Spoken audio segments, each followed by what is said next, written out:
479 of Just Joshing. I am your host, Josh Pantelleresco, returning once again, now live and in living color, the one, the only, Michael Oden. How you doing, buddy? We're living the dream. I know. Because nightmares are dreams too. Well, it's very oddly true. Yes. No, I'm just messing around, man. We're having a good time. I never imagined that I would live in a George Orwell story, but that's kind of where we're all at right now. Hey man, I do armed security in the district. Imagine how my week was. I'd give you a hug. I would give you a hug. Like, go, buddy. Right. Oh man, it was. I bring my beer. Party, sure. I would bring my beer because, let's be honest, it's Canadian beer. We usually beat you guys' hands. So bring my beer. I give you a big hug. Say it's okay. It's okay. It sounds like, yeah, man. I'm sorry about the week you've had. No, yeah. That's all I can say. It's like, I'm sorry. It is what it is. Yes. I know. So anyways, comics. Yeah. Wow.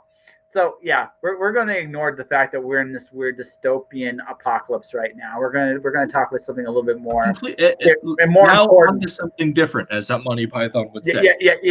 Because we were talking off the air that me drawing Lego, I accidentally discovered how to draw a porn stash.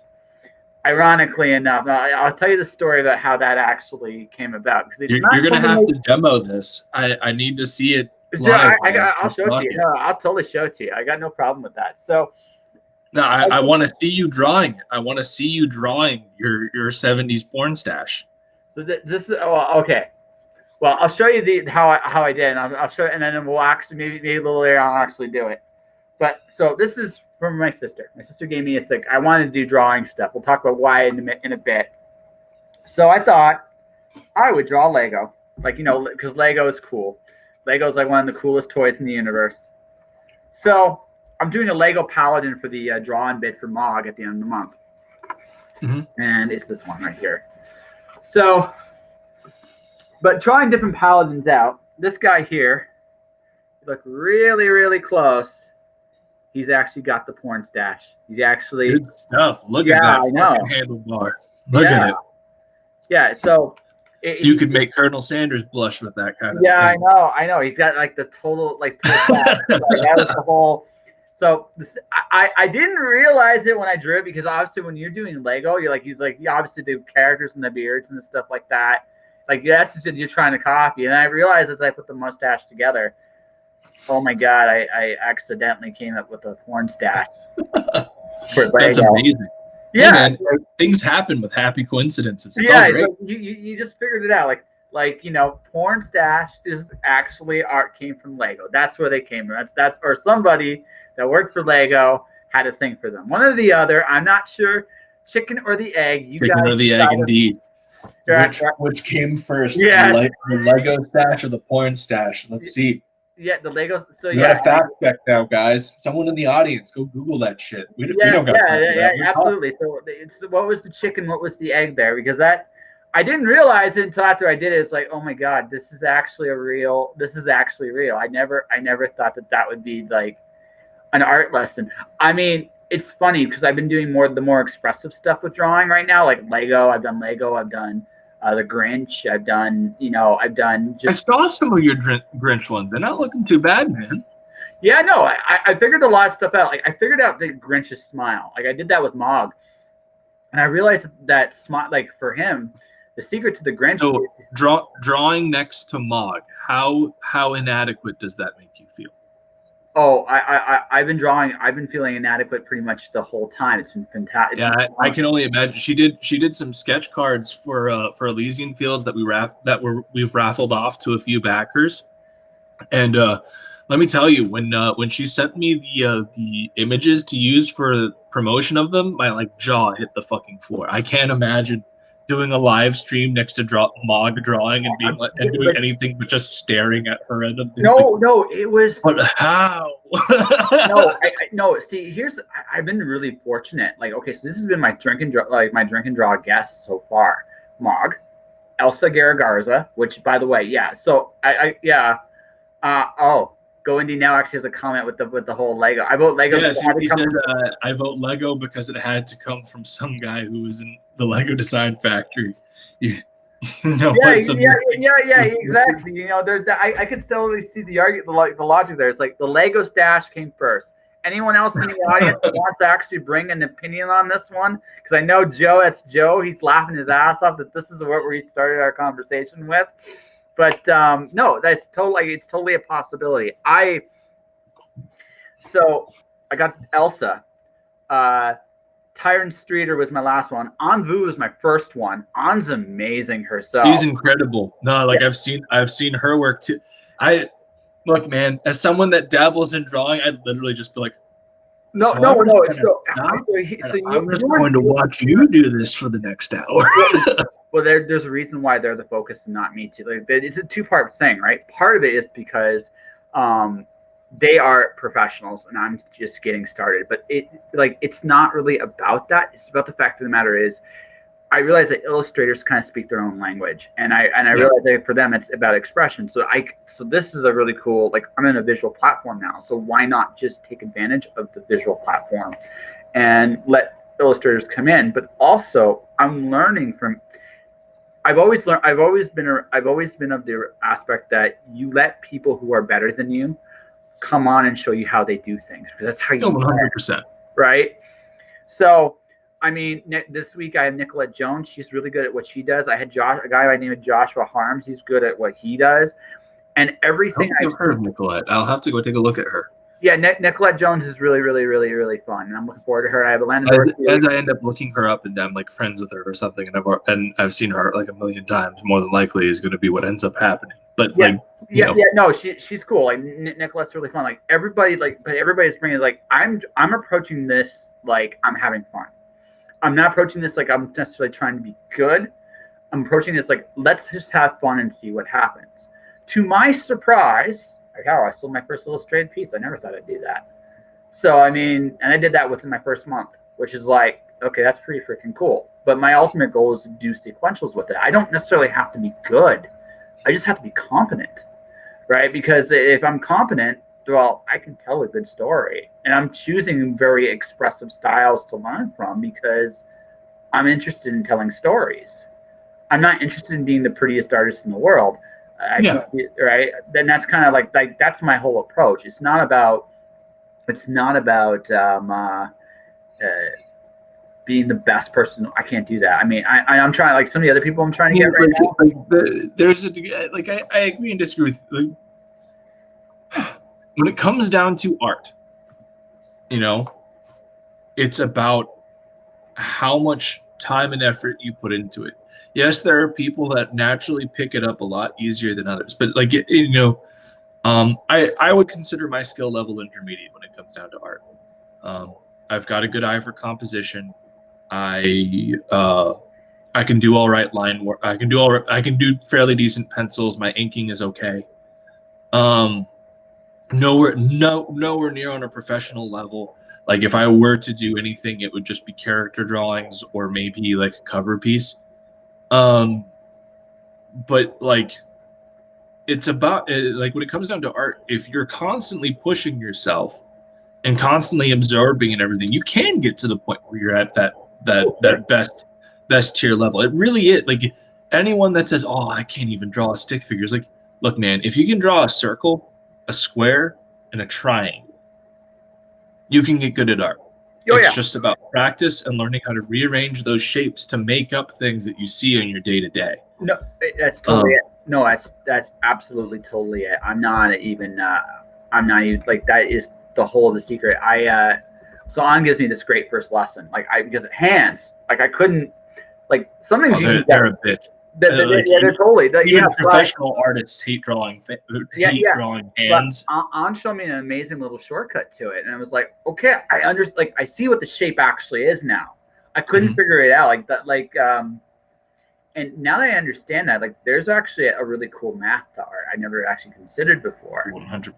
Right. There's a really cool math to it. So it's one of those things where I'm looking at it now from a different set of eyes. I'm looking at it like kind of like it's its own language. And again, I'm not saying I can't become good at it. I actually think I've already seen a significant improvement in just the Yeah. month I've played with this. But I also know that um, that for me, it's not just about that. It's also just about the fact that I'm more interested in using it to solve a problem. Not necessarily. Like, it's funny. Like I think this Well, just what's the problem you're looking at solving? telling my own comic book stories. So I have this comic in my head. It's called Zippy the Dragon. It's about a dragon who makes fun of the artist that draws him, because he actually makes because it's one of those situations where I, realizing my current limitations as an artist, I realized Mhm. that the way to get it forces me to get better. It would be to tell a story about drawing, about learning to draw, and Mhm. doing it in a way that's really fun, and that's what I'm doing. So I have this in the very first issue, though, is I'm cheat a little bit because it's not a very heavy drawing issue. It's about me confronting the voice in my head about my deepest fears about what makes good art, and being afraid to look foolish and be afraid to look bad. That's not a fear I have very often, but in this particular case, I did, and I had to actually kind of come face to face with it.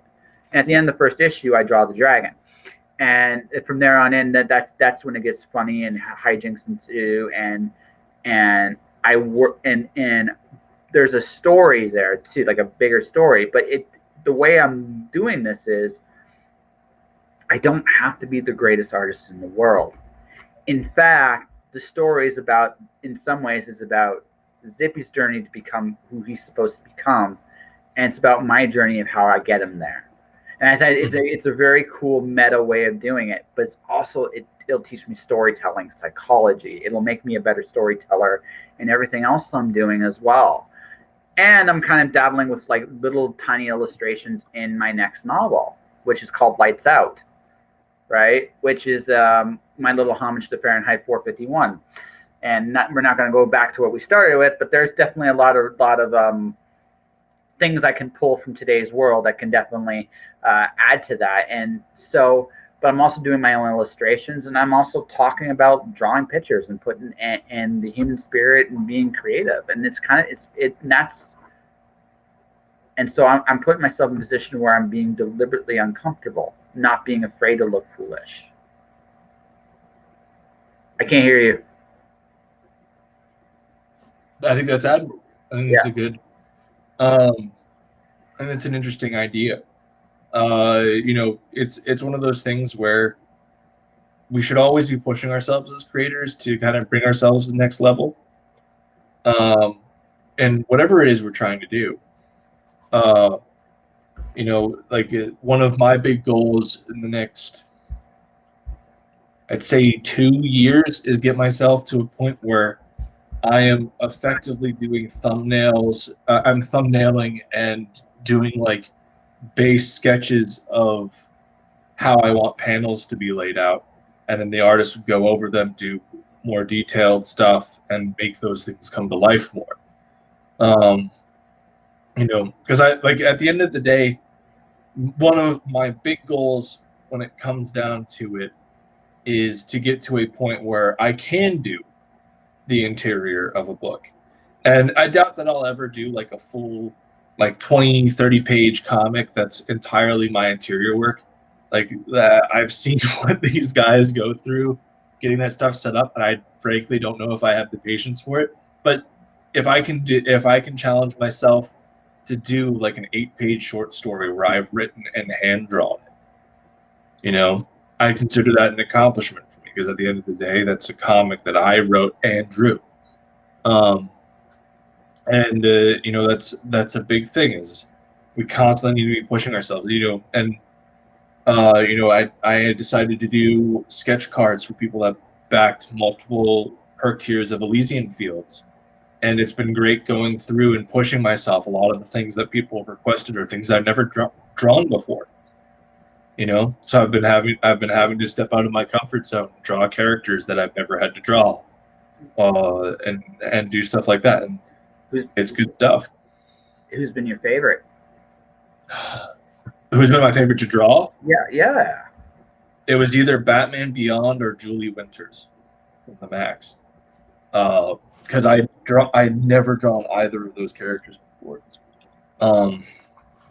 Actually, that's not true. I had drawn Batman Beyond before, but the big thing that's really fun about drawing about Beyond is that it's very hyper simplistic in its overall design, but in order to make it a good Batman Beyond drawing, you have to get the shading right Mm-hmm.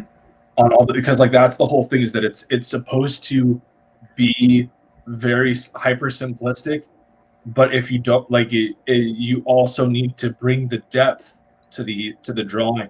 So you can't just like draw Batman Beyond and have him be like blank. You've got to like go in and shadow the face. You've got to shadow the chest areas to invoke where like his chest muscles are, and you know his shoulders and his biceps, triceps, all that stuff. And it was really fun. I had a blast drawing like that. Like Oh yeah, it was a good time. he's more interested. Like I actually it's funny because I'm writing talking about the idea of drawing without saying names, drawing Batman in my novel, and I realized that honestly of the two, Batman Beyond you can actually do more with, oddly enough. I'm not quite sure it's. You need to be careful on that though, because DC will come after you. Oh no. It's in what you don't say. It's in what you don't say. So I'm gonna say, people know what I'm talking about without them me actually saying. No, I got you. I'm just saying. Yeah, I know. It's okay. It's okay. They will make a quick buck off of you. Yeah. But I'm just saying it's one of those things like nuance is the thing, my friend. Nuance is a thing. But I look at Terry and he's more human. That's the thing about like between the two of them, he's far more human. And I feel that even though he's got oddly more armor, he's more animated than Bruce is. It's interesting. That's the one of the things that I think worked about Beyond is the fact that you had the most human version of Bruce Wayne, a version of Bruce that was shown that he could that he could no longer carry on the mission, which is something like I honestly think that if Batman Beyond had not begun the way it had and showcased Bruce being unable to be Batman, having to rely on a gun to get out of a situation, not just with like a big name supervillain, but like a bullshit street tier nobody, just some common thug who's beating the crap out of him with a giant wrench, I think it is. And the only way he's able to get out of that situation, save himself and the girl that he's trying to rescue that's been held hostage, is by pulling a gun on it. If it had not been set up that way, Batman Beyond would not have worked. Because at the end of the day, Bruce Wayne would never stop being Batman unless he died or it was full-heartedly showcased that he could no longer do the mission and he lost belief in it. And that was the thing that really worked with Beyond, was you have this moment that completely strips Bruce of every ounce of confidence he has in his ability to maintain this. It's already been a whole thing that by this point in his life, all the people that he had surrounded himself, effectively his family, had left him because they all wanted something more than just the mission. But to Bruce, life was the mission. You know, like that's the whole thing, is that like Batman is a static character for the majority of his books, and that's actually one of his strengths, because the whole thing is that he's something that people can come to rely on because he never changes. He's consistent. But there's also going to come a point where that lack of change becomes a detriment to the people that you are surrounded with, because they're going to want more from things, and he's not going to be able to give that more to them. And so by stripping that need to by stripping Batman away from Bruce Wayne, you allow for him to become human, and he has to deal with the fact that he's human. And then you have Terry coming in and taking over the mantle of Batman, and he's just a high school, And I mean, he's already like kind of an outcast as it's established in the show, but like then he loses his dad, and he wants to bring the people who did this to justice. And the first person he goes to is Batman, and Bruce turns him away initially. I think that very much it depends on the humanity of both characters. It does. But so Bruce, because he has to come face to face with his mortality, he can't do this forever. Yes. But Terry, because he's also looking at essentially a father figure in Bruce, and he's looking at the parts he admires about him, right? And the fact is, I mean, you can definitely see as time goes on, they are a lot alike, but they're also different. And that's what's they're very different. Well, like at the end of the day, Terry is a high schooler that still wants to do high schooler things. He's got a girlfriend that he wants to go out and do stuff with. Being Batman is not everything to Terry McGinnis. No. The way that being Batman was everything to Bruce Wayne. Yeah. And that comes across in the show. There are times where Terry gets frustrated, wants to go have a night out and have fun, which is something that Bruce was never interested in doing. And it goes into we have to remember Bruce Wayne stopped growing really when he was 10 years old. Mm-hmm. He is forever going to be that kid whose parents got shot in the alley. And that's why his code is as stringent as it is, even though there's a lot of things that are contradictory about it, because he's trying to be this protector of people, but he's at the same time he's implementing these brutal tactics that are used by the very people that he's fighting against. But he has his no-kill rule. That's the thing that separates him from them.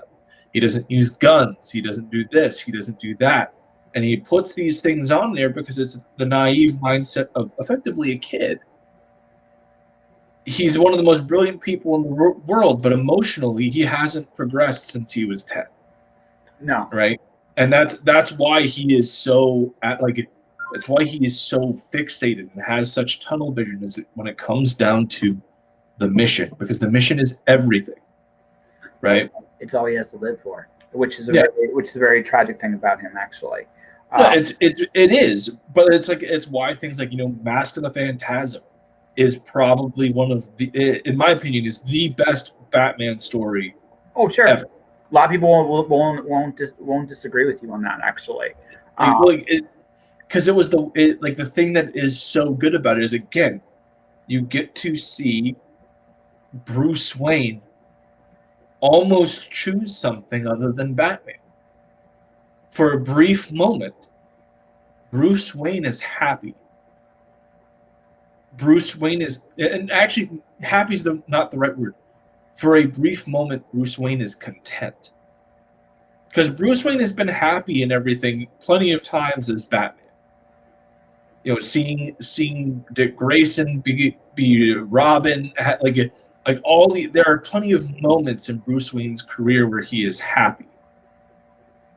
But there is never a moment in the history of Batman where Bruce Wayne was content and could leave well enough alone, except for Mask of the Phantasm. Mask of the Phantasm, Andrea Beaumont fixes the pain of his parents' murder, and maybe fixes isn't the right word, but makes it something that he can bear without having to become this masked vigilante. He has the whole sequence where he goes to his parents' grave and is begging them for forgiveness because it just doesn't hurt as much anymore. He doesn't fit, like, he is like, I can protect the city in other ways. There are other things that I can do. Do I have to chain myself to this vow still? And it's beautiful. Again, you get to see this very human side of the character, which is really funny because the big thing about Batman and his appeal in the DC universe is for the majority of these DC characters, you have these characters with godlike powers that are looking in through a window at humanity and wanting to be that and wanting to have humanity. And then you have Batman, who is literally the only human on the team. And he's effectively removed himself from humanity. Mhm. And it's one of those things that makes his dynamic with these characters like Superman so interesting. Is because it's not just the fact that they're two sides of the same coin of justice, where you've got Superman as the side of light and Batman as the side of the dark. You get this whole thing of Superman sees himself as human and sees the best in humanity. Batman sees himself as Batman. Mm-hmm. Bruce Wayne is a charade. It doesn't exist. There is only Batman. If he could be Batman all the time, he'd be Batman all the time. But he can't.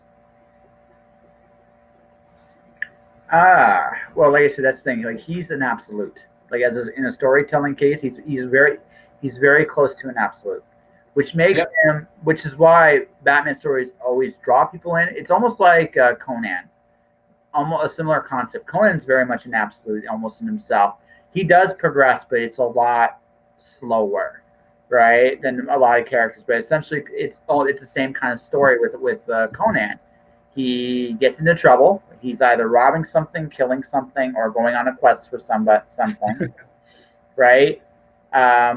He does the thing, ends up back where he starts, usually every single time. Usually. 100%. And again, this goes into the whole thing of Batman is a very static character. He doesn't undergo a lot of development. You think of the best Batman stories. And the reason why they are the best Batman stories isn't because Bruce goes through some epiphany. It's because the dynamic between Bruce and one of the members of his rogues gallery is so deeply explored. And like you think of things like, Batman Hush, right? Batman Hush, Bruce Wayne's the exact same character he is at the end of the book as he is at the beginning. He doesn't really go through much development outside of the angry tantrum that he throws about halfway through it when he tries to kill the Joker. Batman is a constant throughout the entire book. The things that make Hush special are the interactions and developments of the characters that are around him, and how Batman affected and continues to affect every single one of them. That's why, Batman has one of the best support casts in all of comics, because Batman himself is static. He doesn't change, but the people around him do. Well, he does change, but he tends to go back. I find, again, everybody goes through this arc. I think that he goes through momentary lapses of things where he tries to convince himself that that he can be something else. But at the end of the day, the mission always comes first. Yeah, almost always. I'm curious. Like I said, I'm curious. Like there's a reason he's been through how many Robins? Like just out of the main continuity 4. But if you're going through like every person that's ever been a Robin, there's at least like 6 or 7. Mm-hmm. And that all comes down to one thing. At the end of the day, there's going to come a point where there is a decision that needs to be made. And these people have been effectively brought into this life to find a surrogate. And Bruce can't be that. He kind of. I don't think he can. I'm gonna disagree. Dick Grayson was a better father to Damian Wayne than Bruce ever has been.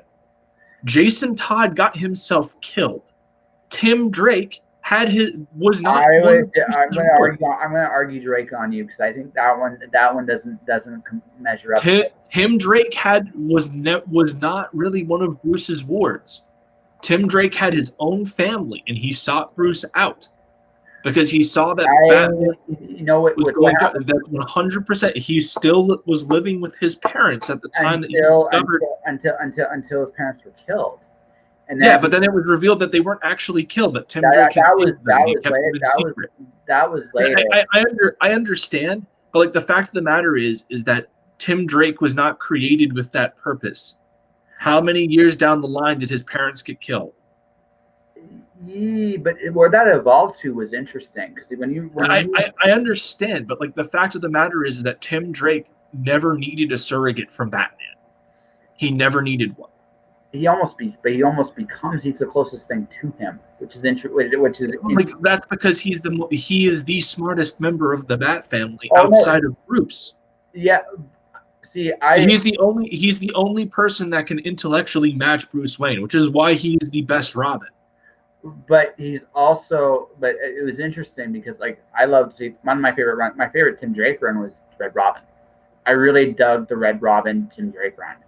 And one of the most interesting things about that whole run, both the creators were really good. Fabian's second half with Fabian was really, really interesting because what Fabian did, I thought was really interesting, is he did a really good contrast between Tim Drake, or at that point Tim Wayne, right, and Bruce, and the things he was setting up for Tim, where they were similar, and yet it was almost Batman Beyondish in this sense, in that it showed very much where they were very similar. Like that's the thing, is that Tim, up until Damian Wayne, Tim was the most similar character to Bruce in the Bat family.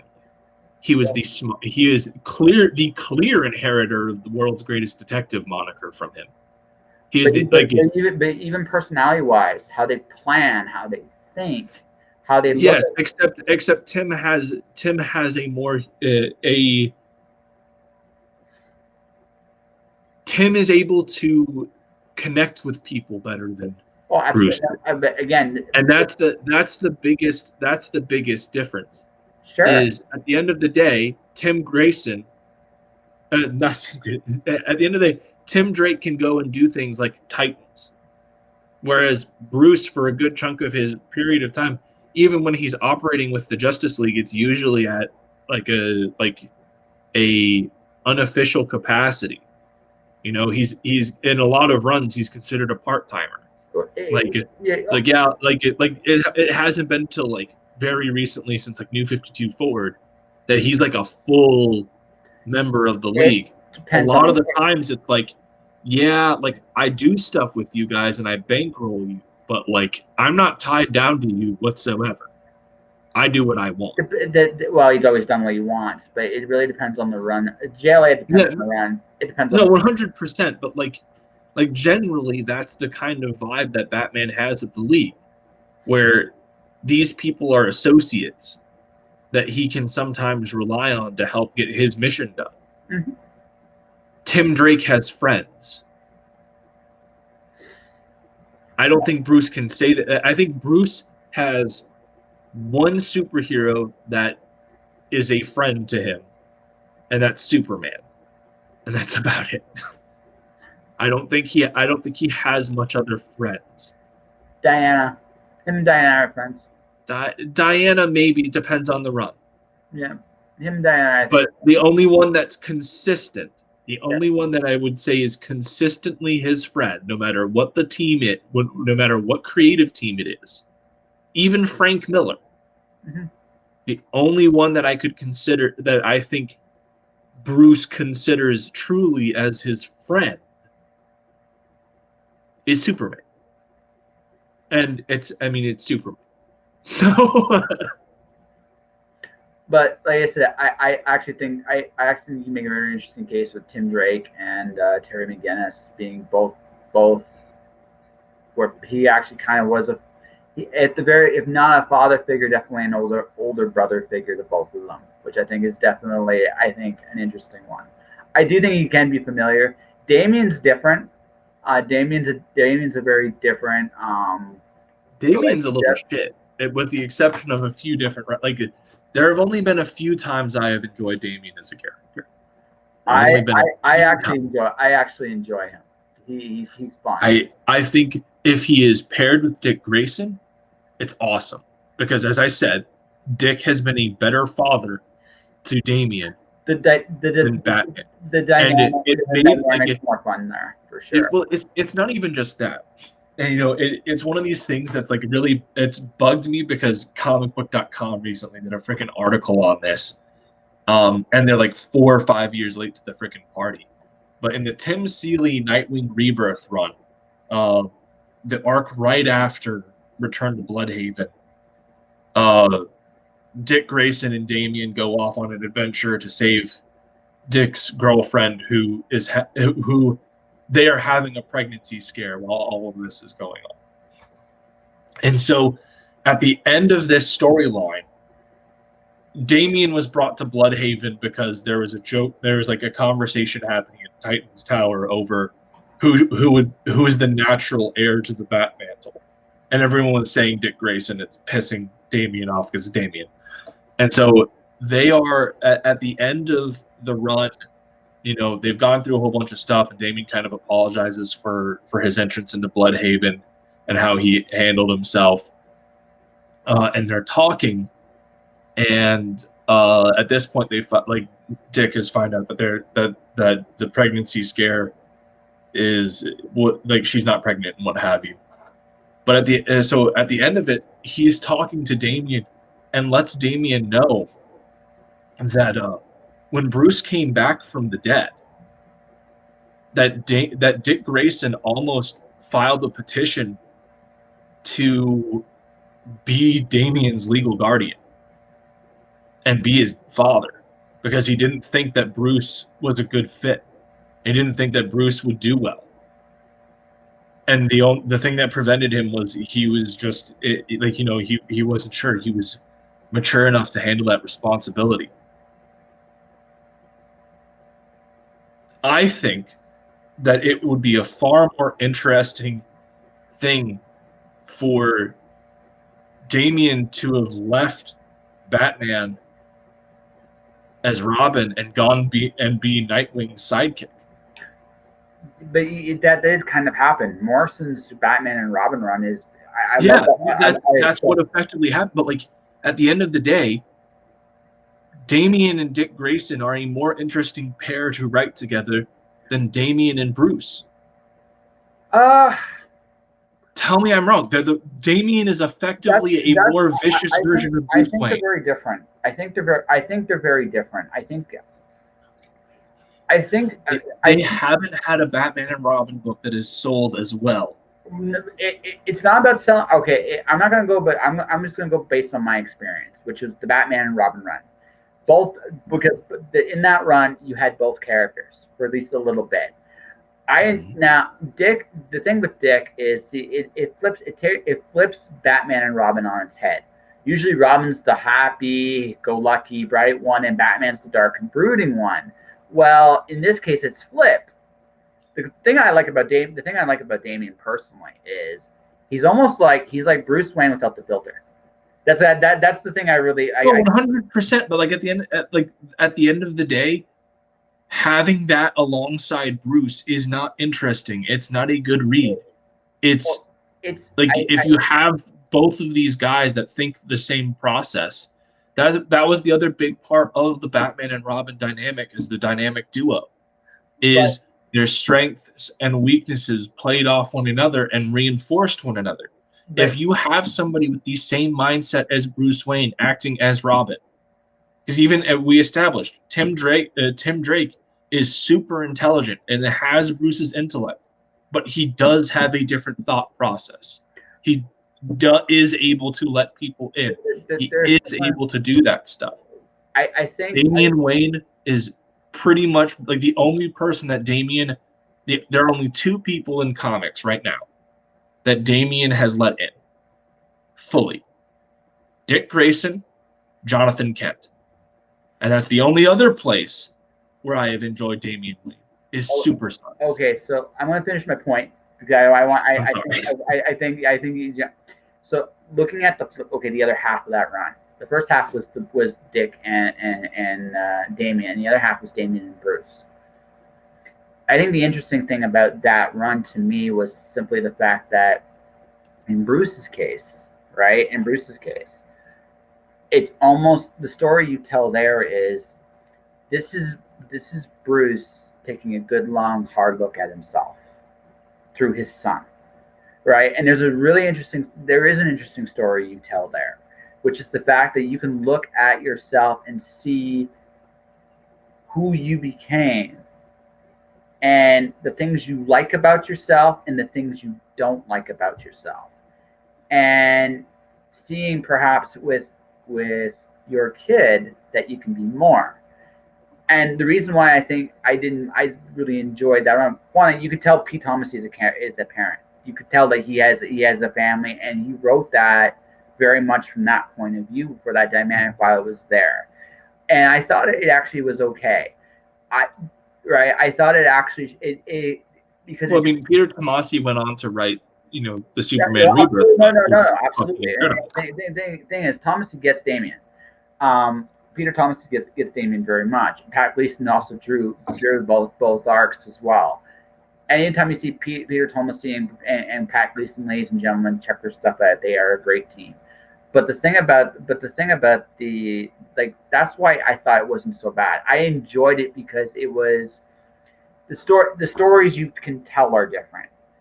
With Dick, you can tell a classic Batman Robin story, right? But you invert it, which is really fun. It's a cool take. With Bruce and Damian, you can tell a very interesting actual father-son story, right? Because the thing about Bruce and Damian is, yeah, they see in each other something very alike, right? But they see other things. Damian wants to aspire to be better than his father. Bruce also has the same goal. The conflict there is how they achieve it, and that to me, that's their conflict. And that's, again, can you tell the same amount of stories with that? Maybe not. No. But at the same, in one good story, like don't get me wrong. It's not that there aren't people that handle singular storylines well.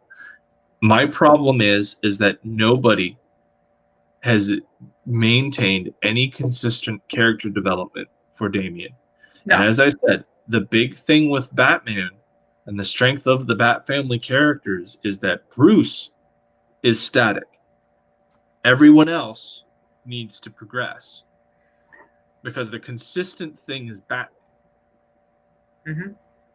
Damian, and this is one of my big things. Like, I'm not usually the only time that I've ever been a fan of anyone having Damian becoming Batman was Tom Taylor doing it for Deceased. Yeah, I liked how they handled it there because effectively what he was like, what his goal was, I am going to do Super Sons 2.0, and it's going to be Damian and John carrying on their best buddy friendship as the next generation Superman and Batman. As the only time that I've been a fan of that. Otherwise, again, it needs to come down to a point where Damian needs to forge his own path. Every one of the Robins has, and it's made them a stronger character for it. As you said, you loved the Red Robin run of Tim Drake. Red Robin was him going off on his own. Mm-hmm. That was him maturing into his own hero. Dick Grayson, freaking Nightwing is at the top list of how many people's favorite DC characters? He's also one of those like Nightwing was the thing that made Dick Grayson cool. Jason Todd was an annoying little shit as Robin. How many people love him as Red Hood? I actually don't know. Not great. I'm not actually not great. I've never been a Jason Todd fan. Like, to be honest with you. I'll tell you this. He has like he's had 5 titles since the Under the Red Hood. No, he has his and fans. All of them have been top sellers. Yeah, he has his fans. He has his fans. I'm not denying it, but that's the whole thing is the moment that turns any of those the moment these characters really hit the next level is when they outgrow the Bat. For whatever reason, the moment that every single one of these characters go is when they get to the point in their development where they no longer need Bruce Wayne, and they realize that Bruce is not going to give them the thing that they think that they need, and so they need to go out and do it for themselves. That's what happened with Dick Grayson. That's what happened with Tim.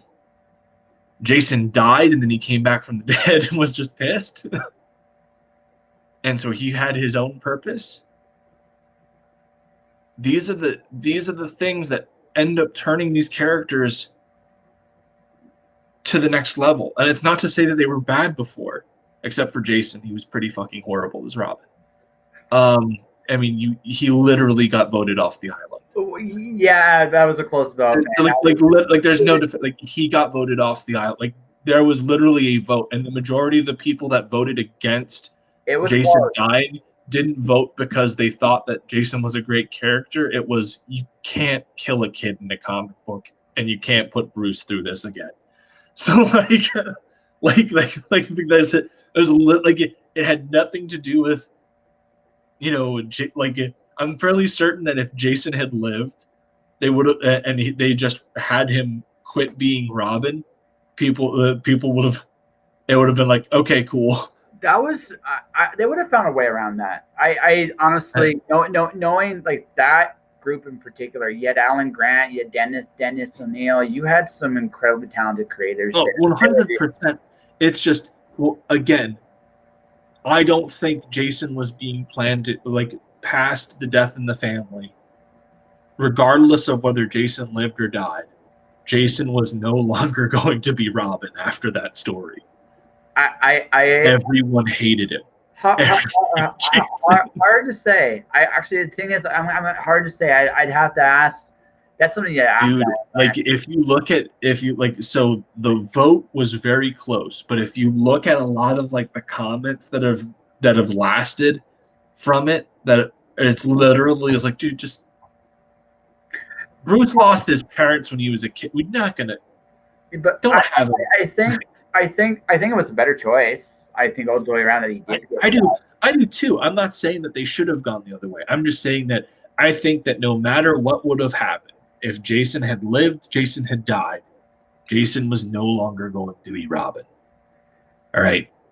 I don't know. He might have gone off and done something else, become a hero of his own. But I don't think he would have been wrong, because at the end of the day, what happened? Jason went off on his own, disregarded all of Batman's instructions, and was a hot-headed idiot, and it led to him getting the shit kicked out of him, beaten half to death with a crowbar, and left to die in an explosion. And so if Bruce had got to him in time and saved him, it would have likely been, Bruce would have probably been, this isn't me tossing you out, but you're not coming out on missions with me anymore. You're a liability. I don't know about that. That was 100%. It's Bruce. That was a different Bruce, though. I mean, that he wasn't as dark. It doesn't matter. There are certain things that have always been consistent about Bruce Wayne, and at the end of the day, he is not going to allow a teenager to continue to put himself out there if the last big decision he did nearly got him killed. But how's he going to stop him? That's the other thing, right? But that's the thing, is that I think that it would be, you're not coming out on patrols with me anymore. But And then Jason would run away. Or he would have found another way to do it. I mean, I don't like 100. Like, but like the fact of the matter is that that's still Jason becoming something other than Robin. Or maybe there were a couple ways you could go with that. I could definitely like not, I think the big takeaway from this is that the dynamic would have been fundamentally changed if he sure. No, I don't think that you would have seen him it would be like, oh, I'm gonna sneak out and do it anyway, or I'm gonna do this, and then eventually you come to a point where Bruce is put with the choice, like, you either need to listen to me when I tell you not to come out, or I'm kicking you out of the manor, because by that point he was around 18, right? But that was a different Bruce. And also, it's not the first time. I understand, but even it also wasn't the first time Jason got his ass royally kicked. But it was the first time it had gotten that brutal. No, he had gotten his butt kicked. Oh wait, he was also the Robin that got his shit kicked by Scarecrow, isn't he? No. He got beaten up by other things like the Legends. He got beat up in Legends pretty bad too by what would become the Suicide Squad. Some of the there like Jason Todd, the eternal punching bag. Yeah. I'm just saying, like, that was a different Batman era. Like, Batman became darker over a period of time. It didn't have like that era. Batman still smiled in that era. Like, he still smiled in that era. And I mean, while definitely right, there was him dying definitely added a gravity to Batman that wasn't there before, because okay, now Batman's like, oh my God, I'm responsible for this. I encouraged him to go out there. I brought, like, that wouldn't have been there. That invincibility, that darkness would not have been in his character. Now, that all said, Tim Drake might not have happened if Jason Todd had still been around. So, that's literally the whole point of Tim Drake. Yeah. The whole point of Tim Drake was, after Jason, Bruce became way more brutal and way more violent. Tim Drake didn't seek out Bruce Wayne until that, because what had happened was Bruce became unhinged, and so initially Tim goes to Dick because he knows that Dick was Robin, and he's like, you need to go back. He needs a Robin. And Dick Grayson's like, look, I appreciate what you're saying, but I'm not ready for that. Like, I'm not, and I don't think I'll ever be ready to do that again. I don't want to be Robin anymore. And so that's when Tim approaches Bruce and becomes his Robin, is because he recognizes that Batman needs a Robin. There needs to be light to temper the dark. And that was the big thing. Yeah. So, I mean, there's that, but like I said, like, that era, like, to me, Batman didn't really go really, really dark until Greg Rucka's run. Yeah. Until Rucka really took over. And Batman had been through a lot of stuff up until that point. But as a character, his art, he had his dark moments, but he also had some light ones. And like I said, that creative team was incredible. So you excited for the next DC relaunch?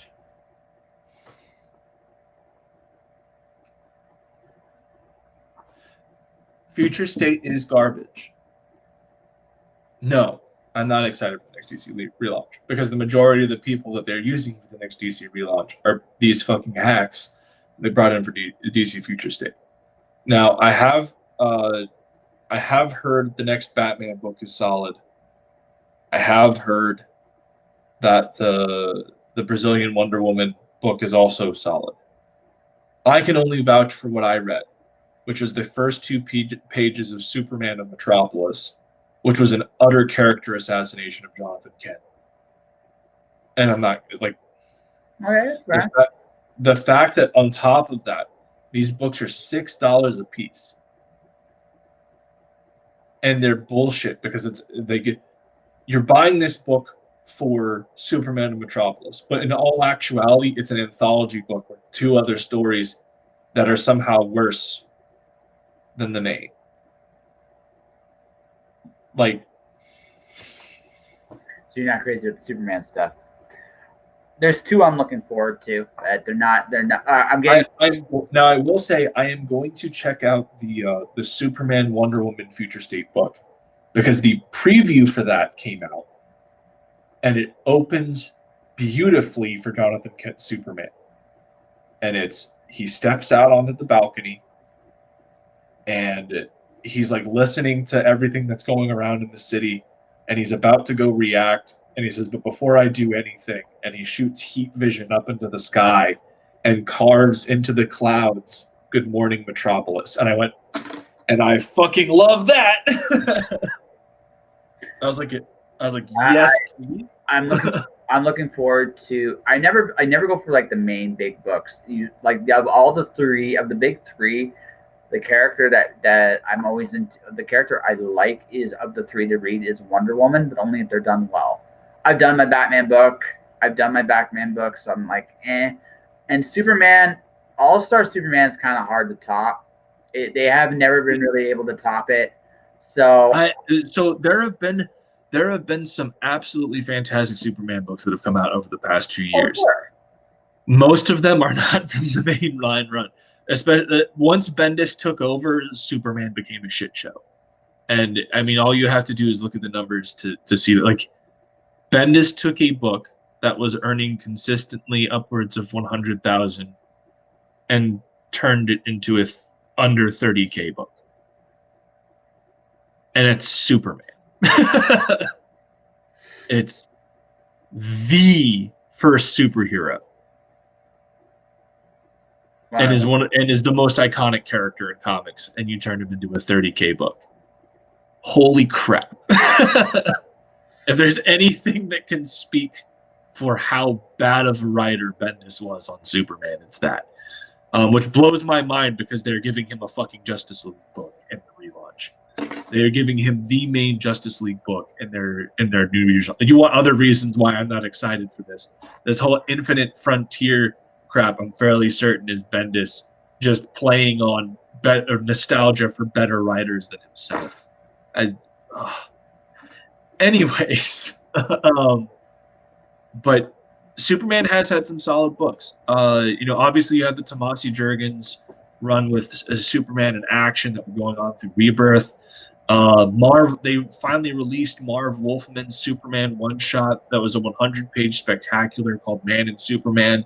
If you want a beautiful new take as like kind of a 0 issue on Superman, Man and Superman is easily one of the best books there is like that.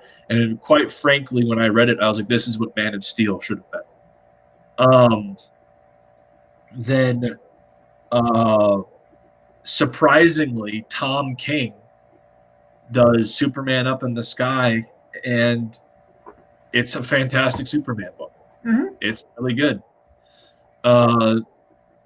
But yeah, and then I need to read the Digital First series by Paul Venditti, but apparently he's been doing this Man of Tomorrow book that people are just going freaking crazy about. Like, I hear nothing but good things. But like for me, the big thing that I was excited for with Future State was I love Jonathan Kent. I love Jonathan Kent as a character. I love the Super Sons books. And on top of that, the second issue of Rebirth, there's this beautiful moment that has stuck with me. And it's, Superman's taking John out for effectively take your kid to work day.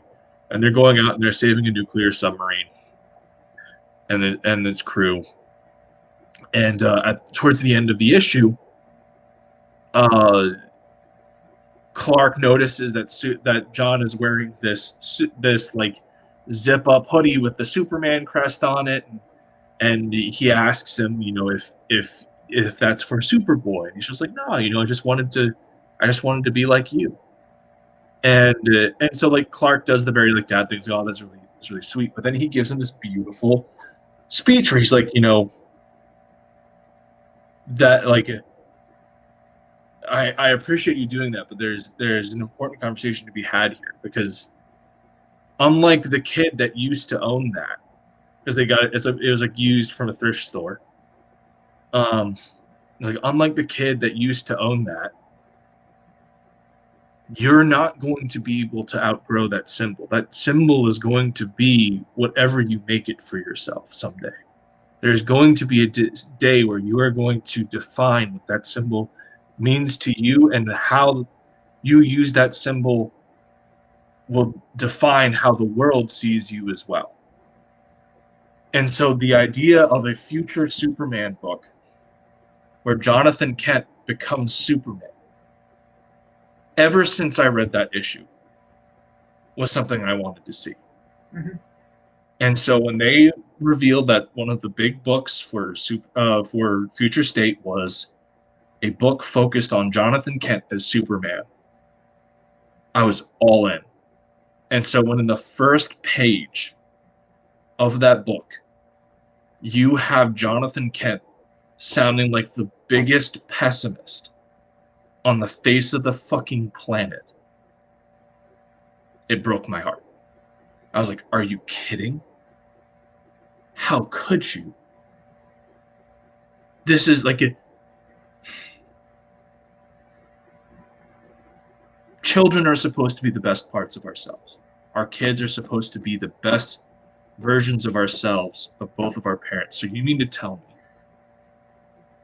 that this child of Clark Kent and Lois Lane, people who stood by truth, justice, and played by the book, and played by the rules in every way that they possibly can to go against the forces of injustice in whatever form that they could take, with Lois facing it through journalism and Clark as well, but like that was obviously kneeling Lois's shtick, and then Clark as Superman.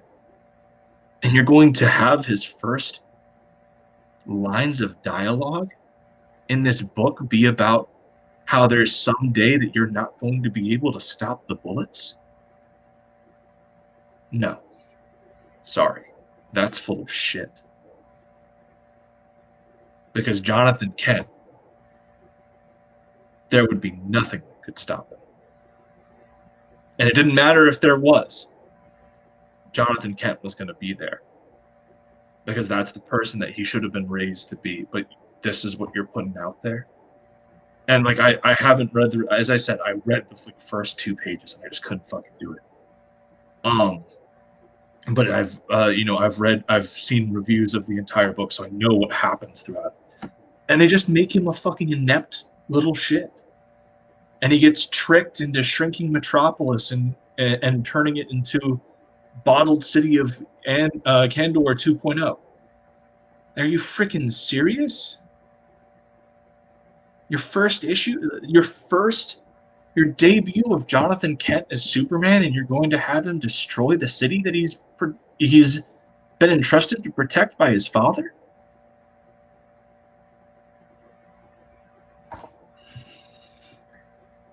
Not the way you... What crap. So no, I'm not excited for the DC relaunch, because they clearly don't have people who give a shit about these characters writing them. So I'll definitely be sticking around for James Tynion's Batman. That's probably about it. No, for me it's 3. The Wonder Woman one, Harley Quinn. That's because I know that a friend of mine is actually doing the book. Who they got on the Harley Quinn? Stephanie Phillips is writing it. She's pretty good. I enjoy her stuff, and she's doing both the future state stuff. But the one that I'm actually really looking forward to is when her Harley Quinn #1 comes out in the main book. It's drawn by Riley Rossmo. Riley will do a really good job on that book, and I know he will. The art for all of these books is brilliant. The art's not the problem.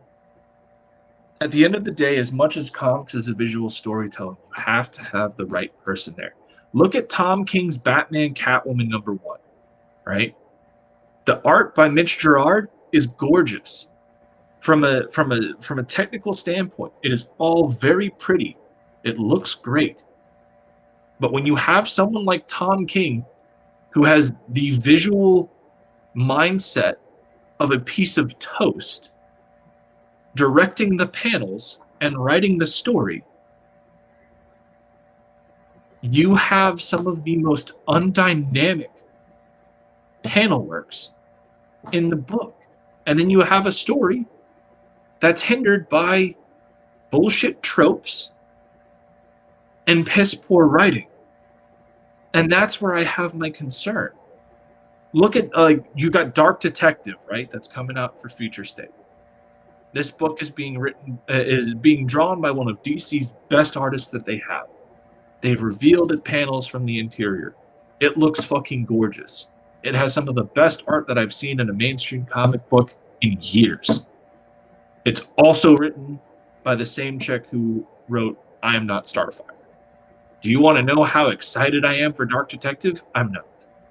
Because at the end of the day, it doesn't matter how great that art looks. Mariko, I can't remember her last name. I know her first name is Mariko. Mariko has her only writing credits so far have been these shit young adult books that they've been pushing for the past few years, which are all garbage. Why would I be excited for that? Because at the end of the day, a creative team has two major names to it: your artist and your writer. And you look at the state of the DC animated films since the New 52 era, they've all looked really pretty. They've all been written like shit. And so they're nowhere near as good as what they used to be. They're nowhere near it. If you look at things like if you look at Justice League War and you compare that to, we'll compare it to, what was it, the first 3 parts of Justice League Unlimited that were initially aired as a debut pilot, as like a mini movie.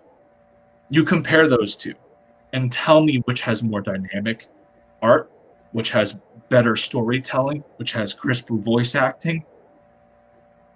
It all goes to Justice League Unlimited, and they had a fraction of the budget as to what Justice League War has. It doesn't matter how pretty any of this stuff looks. What matters is who is handling the soul of the story. And that's where the writing comes in. Mm-hmm. And most of these writers have gotten rid of the people that will tell them, hey, that's not good. I mean, you had the big bloodbath at DC where they got rid of some of the best editors that they had. And it was really funny because Tom King wrote this whole thing about this guy that there's like, oh, without him, I wouldn't have had a Batman book. But the ironic part is that Tom King got him fired from being his editor on that same Batman book because he was preventing Tom King from fucking it up. And the moment he was gone from editor, within 10 issues, we got the wedding. I don't have a lot of optimism for it. I wish I could. It's the same thing over at Marvel. I have no excitement for anything over there anymore. I spent most of the last year. The only books I've been reading consistently have been Sophie Campbell's Ninja Turtles run, which has been pretty good. I hear that's very I need to catch up. I hear it's incredible. Her voice is different than Tom Waltz's, which is good. I think Tom had a great run with Ninja Turtles, but he needed to lead the main title, at least for a little while. And Sophie does these small, quiet, intimate moments so very, very well. And that's great. The character-driven moments are good. Yeah, and that's what she does. That's what she brings to the table, and she does. I think she does that better than what even Tom did. And so you read it. I mean, I'm loving Last Ronin. I actually got a copy. I hear I need to. I was bummed because I tried to get in on the first round of prints, but every store that I called to put in my pre-order, like, oh, we've been booked. I'm not gonna. I got lots of connections, so I was able to get me one. Yeah, no, I mean, I know I know a great comic shop in Calgary, and I've started, like, even during the pandemic, like, even though I live in Windsor right now, they've been pretty much my primary source of getting comics, and I was like, I realized that Last Ronin was going to be pretty big, so right before it went crazy, I asked them. Yeah, that was my thing. Is I knew that it was going to be big too, but I was like, okay, if I call them like 3-4 weeks before it comes out, I should be good. I got it. I got mine. I did like every freaking store I called around near me that I was willing to drive to. We're like, oh no. The moment that thing became available, we had people that had been like, yeah. that book is pretty sweet. That's to where Tom is right now. So I still get that Ninja Turtle thing there. And I'm looking at what I'm effectively just gonna do is I'm gonna wait till the trade comes out, and then I'll buy like the deluxe edition of the trade as like a hardcover or what have you, and that's what I'm going to do. Is I'm just going to wait. I know I already know who it is, and I am really glad that it is who it was, because we had that one here, ladies and gentlemen, and that's spoiling that till next month. So if you want to wait till William Holland's my drink and draw guest, that's when we'll do it. Yeah. All I will say is that we had a group of buddies of mine and I had like kind of a thing going for who we thought that it was going to be.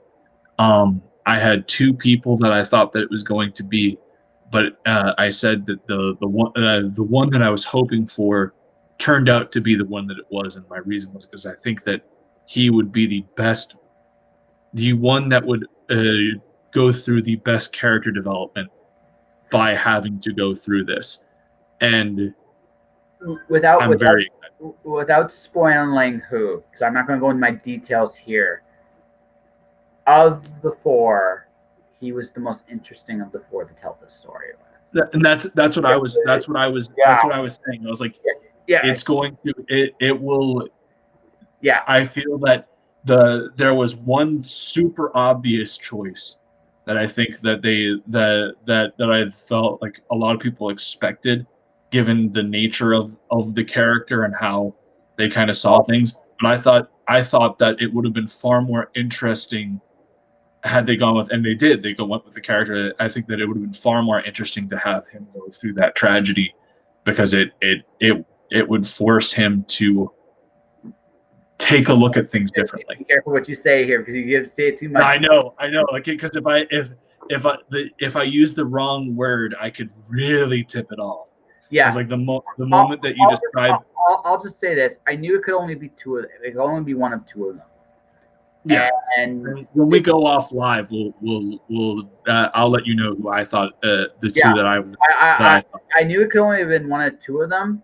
And I went with the one that turned out actually I won't say that too much, because if you look hard enough, my reason I reasoned out who I think the 2 are on an earlier episode. If you want to know who I thought it was, that's what you go to one of my earlier episodes. You can figure it out. That's what I will say. I do notice, like, it made sense. Like, to me, of the 4, that was the most interesting one to tell. Like, from a narrative standpoint, if you wanted to actually have a character-driven story and not it just being like an action-packed revenge fest, and having it be more character-focused, I think he was the only choice. I do like because I don't think it would have been near as interesting. He was the best one. He was the best one of the 4 for sure. That's all. We'll leave it there that way, because anything more than that will spoil it. So that's one. I'm reading Donny Cates' crossover, because I've never read a Donny Cates before, and it seemed fun. It's like Donnie's a pretty talented dude. Like, Donnie is one of those writers that I think is solid enough where I'm usually comfortable giving anything that he reads a try. I need to catch up on his Thor run. I read the first few issues and really enjoyed it. Like, there are onesies, twosies in the mainstream that I enjoy. Like, Chip Zdarsky has earned his spot on my list, because Spider-Man Life Story is one of the most beautiful stories, one of the most beautiful books I've ever read. I love that book so much.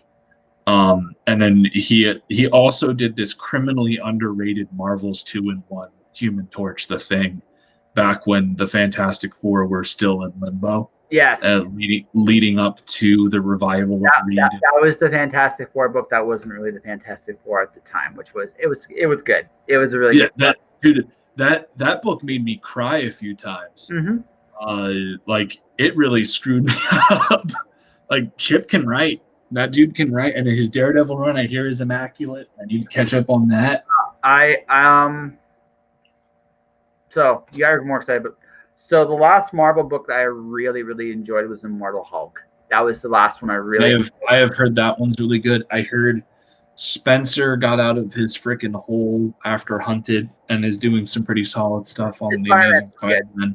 Spider-Man's pretty good.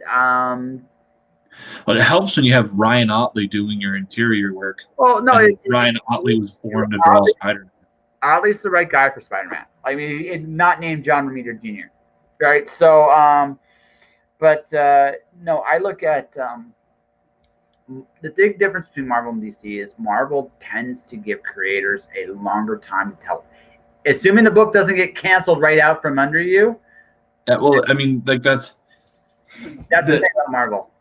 But I think that the most criminal thing about Marvel is Marvel will give books that don't deserve it a longer run than they should, when they have books that do deserve the longer run and are good, that they do not market, and they get the axe. I remember a while back they did a Richard Rider, Sam Alexander Nova book where the two were teaming up. Where right after Richard Rider had quasi came back to life, and they were going around, and Richard Rider was effectively being the role model. For it, and it was phenomenal. It got one arc. It was supposed to be an ongoing. It was supposed to be an ongoing series. It got one arc, and it got canceled because they didn't push it. Meanwhile, you've got other books that have consistently done poorly, that they will fully push, despite the fact that there's no positive feedback on it. And they'll keep going. Like, why the hell is Ta-Nehisi Coates still writing Captain America? Different voices, different audiences. Some of these Except there is no audience for it. Not in the comic shop, maybe. Not in the comic shop, maybe. But it's like his book is being panned by everyone. I don't see a single person saying a nice thing about Ta-Nehisi Coates' Cap run. Yeah. It had its first 2 or 3 issues were solid because he maintained his promise that he was not going to overburden the story with his own personal politics. And then it got to a point where he was no longer writing Steve Rogers as Steve Rogers. He was writing Steve Rogers as Ta-Nehisi Coates making fun of his political opponents. All right. He literally has Steve Rogers call some of his opponents man babies at one point. Name one time Steve Rogers was that inelegant. Outside of the Ultimate Universe, I'm going to talk about a really brief. This kind of maybe my point. And it's the only thing I'm going to say about this, because sometimes this is why. One of my favorite books with Marvel was Unbeatable Squirrel Girl. We talked about this. Yeah, we did. We talked about this last time. That book was a bigger hit in the bookstores than it was in the comic shops. To the point his trades haven't been selling though. Well, no, it had a consistent audience in comic shops, but its real sales value was bookstores, Scholastic, like the book club stuff. No, I understand, and that you're right about Unbeatable Squirrel Girl, but Ta-Nehisi Coates' Captain America run, you can go to a Barnes and Noble right now. Yeah. Or hell, I was at a Books A Million the other day. You can find Ta-Nehisi Coates' Black Panther stuff pretty easy. Oh yeah. Want to know it's not there? Ta-Nehisi Coates' Captain America run. I don't even know if they've really brought any of that to trade. Like, I think that they have, but you don't see them anywhere. Again, I don't know Marvel's full strategy.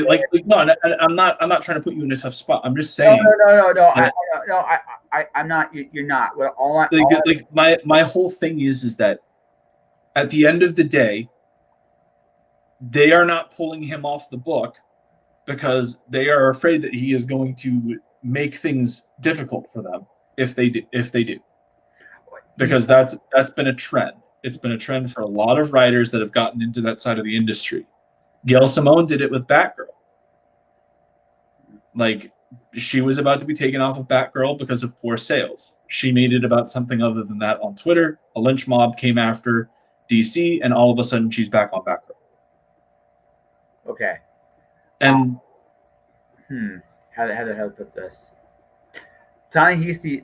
So I mentioned the audience thing. The other, like, another book I really enjoy is N.K. Jemisin's Far Sector.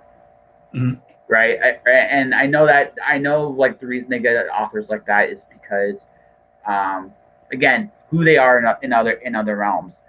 I'm sure that I'm not a big fan of Ta-Nehisi either in terms of his work. At least his work.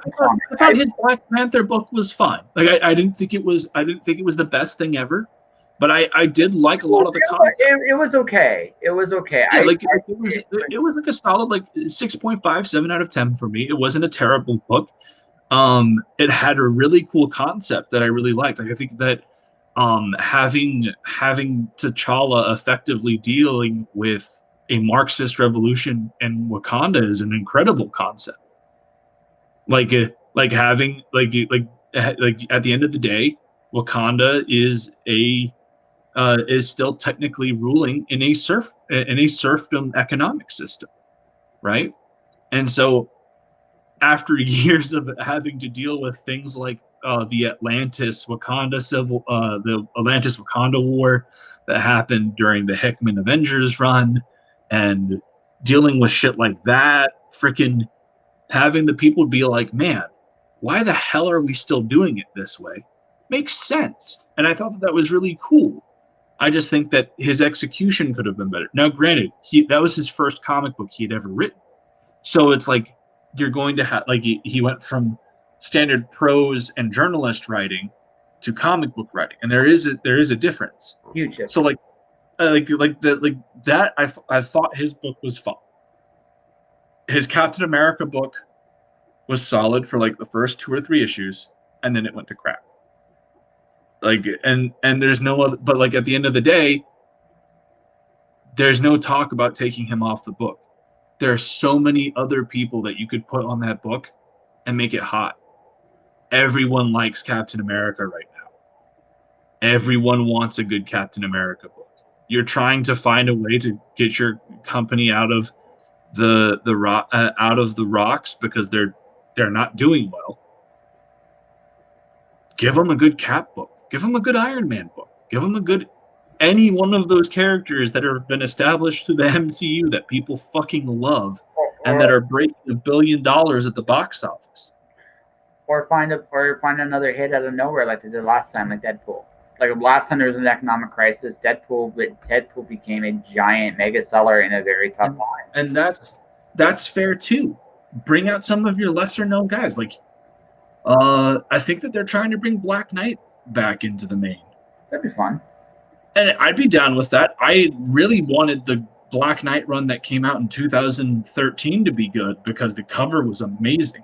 That was another thing that pissed me off. Is they had this beautiful pastel cover of him pulling the freaking crimson blade out of the stone, and it was gorgeous. And then and right before this, they had that Bucky Barnes Winter Soldier series where everything was hand painted in there, and it kind of felt like a Neil Gaiman Sandman book.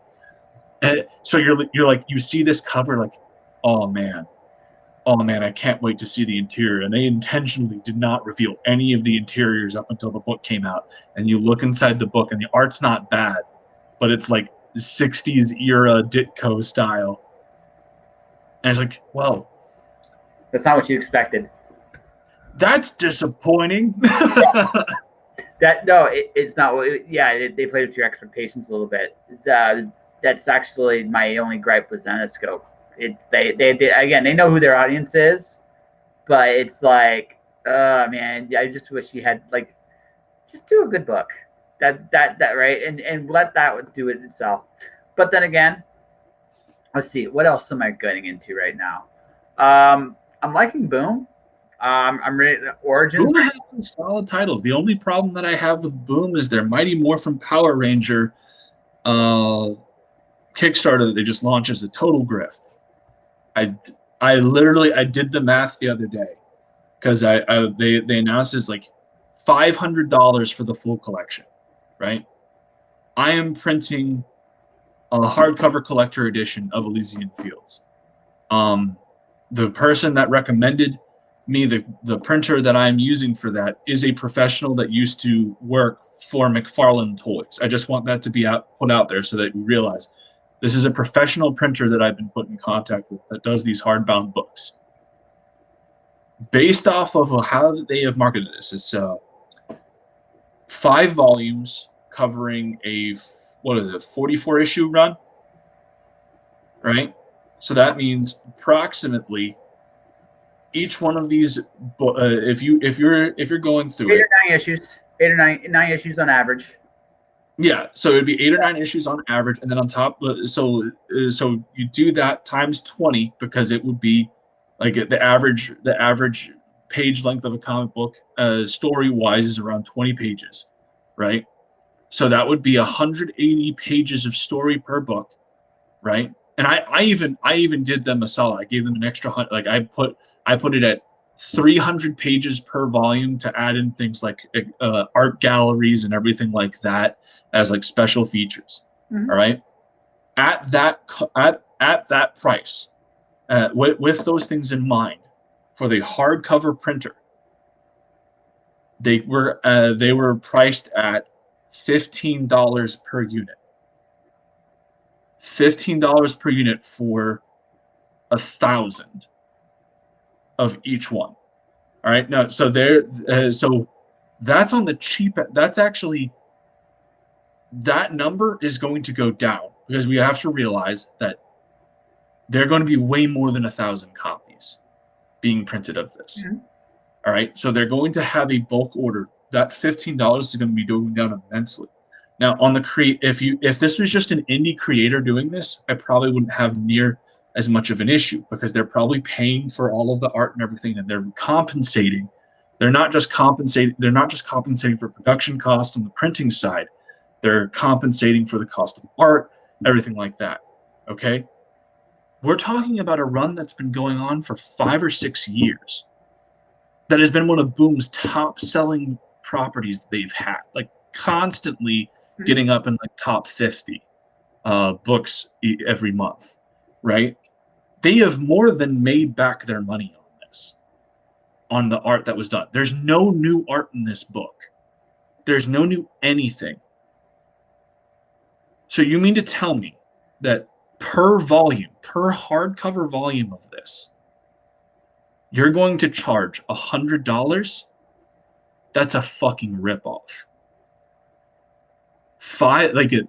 If I were Boom, this is one of those things that pricing things reasonably means that you're going to move a higher volume, which means that it is going to be cheaper to print, which means that you are going to have a higher profit margin because more people will be willing to pay the lesser amount of money. Okay. This collection should be $300. $500 gets you a PS5. Okay, so I've had this discussion with writers about the business end. Actually, real quick before we can continue down this path, what's your opinion on the absolute editions of books? What do you mean? The DC absolute editions. What do you think about them? Do you like them? Do you hate them? You're gonna have to give me an example because like Sandman, Absolute Planetary, Absolute. Those are all great. You want to know what though? If you go and you look at the absolute editions, they're collections of how many volumes? Or the absolute collection is like the entire thing. Okay, the Salmon's 5, right? Salmon's 5 books. Yeah, I think so. Okay, if it's 5, it would be 15 books. it would be $15. All right, so I'm looking at the Sandman box set. All these are all the paperback ones. So let's make this all the hardcover. So let's look at this. Let's look at this fully honestly from the Absolute Sandman on Bonanza, which I'm assuming is So this is somebody got this, and so this isn't necessarily what it cost in stores. This is what the value is now because it was a limited print item. Is $400. Yes, that's about as a collector's item. That's about right. Yeah. So if you purchased that thing brand new, and I'm even seeing an Absolute Sandman on Abe's Books for $75.61. Yeah, no, which is about what I expect. It's been around a while. I think when it initially came out, like here in Canada, you'd be paying about $120. But here's the thing. Here's a Sandman box set, and granted, all of these are paperback, but it's in a nice collector's box and everything. Do you know how much it costs? $150 a month. $225. Okay. For brand new. Okay. That I'd be more like look at the amount of books. That's reasonable. Look at the amount of books in here, the and everything like that, and the presentation, worth $225. 100% worth every damn penny. Okay. So let's I'm gonna play devil's advocate. Just for the sake of this discussion, I'm gonna play devil's advocate here. Oh, go ahead. Yeah. Okay. Let's assume, just for the sake of argument, that this is an absolute edition, or an attempt to be an absolute edition of some kind, like a collector's item, prestige format. Now, I'm going by. Except it's not. It's actively listed. So this is actively listed as pre-order the exclusive collectible hardcovers of the series that changed Power Rangers forever. So this isn't an exclusive thing. These will be going to market, and these will be in stores. Okay. Okay. And it's not the same. Because if you were going to make an argument to me that you were going to make a collector's item, they have a Megazord edition. That's like you get like a cardboard cutout of a Megazord with display places for each of the volumes. If that was $500, I'd be down. Yeah. Because that's like, okay, I get like a human-sized cardboard cutout. Yeah, that'd be cool. Yeah, like of a Megazord that I can display. Like, that's cool. I'd pay $500 for that. But $500 for just the 5 books with no original art on it, and the only thing that you get is you get an art box. Okay, cool. Do you know how much an art box costs to make per unit? Not very much. Not very much. Not anything. Yeah. The fact that they are charging $100 per one of these volumes is fucking ridiculous. And it's not like these things are leather bound. It's standard hardcover stock. Mm-hmm. There's here. Let's take a look. They have each volume is a full 7.5 by 7.25 by 11.2 hardcover with between 350 to 500 pages. Let's be honest, it's closer to 400. Even still, maybe $20 per unit to cost for 1,000 to be printed. And that cost goes down the more that you print. Absolutely no. They hit a certain sales threshold, but it becomes like this is one of the biggest grifts that I've ever seen. The only reason why nobody's calling them out on it is because it was such a well-acclaimed series. But like my buddy, who is the biggest Mighty Morphin Power Rangers fan you will ever biggest Power Rangers fan you will ever meet. Like he has watched every single episode of every single series multiple times. And follows it religiously, refuses to buy this because it is a ripoff. Oh, sure. $500. Oh no! I didn't know the full implications of what you were talking about. The reason, like I probably an absolute edition when it came out initially was $120. Same answer.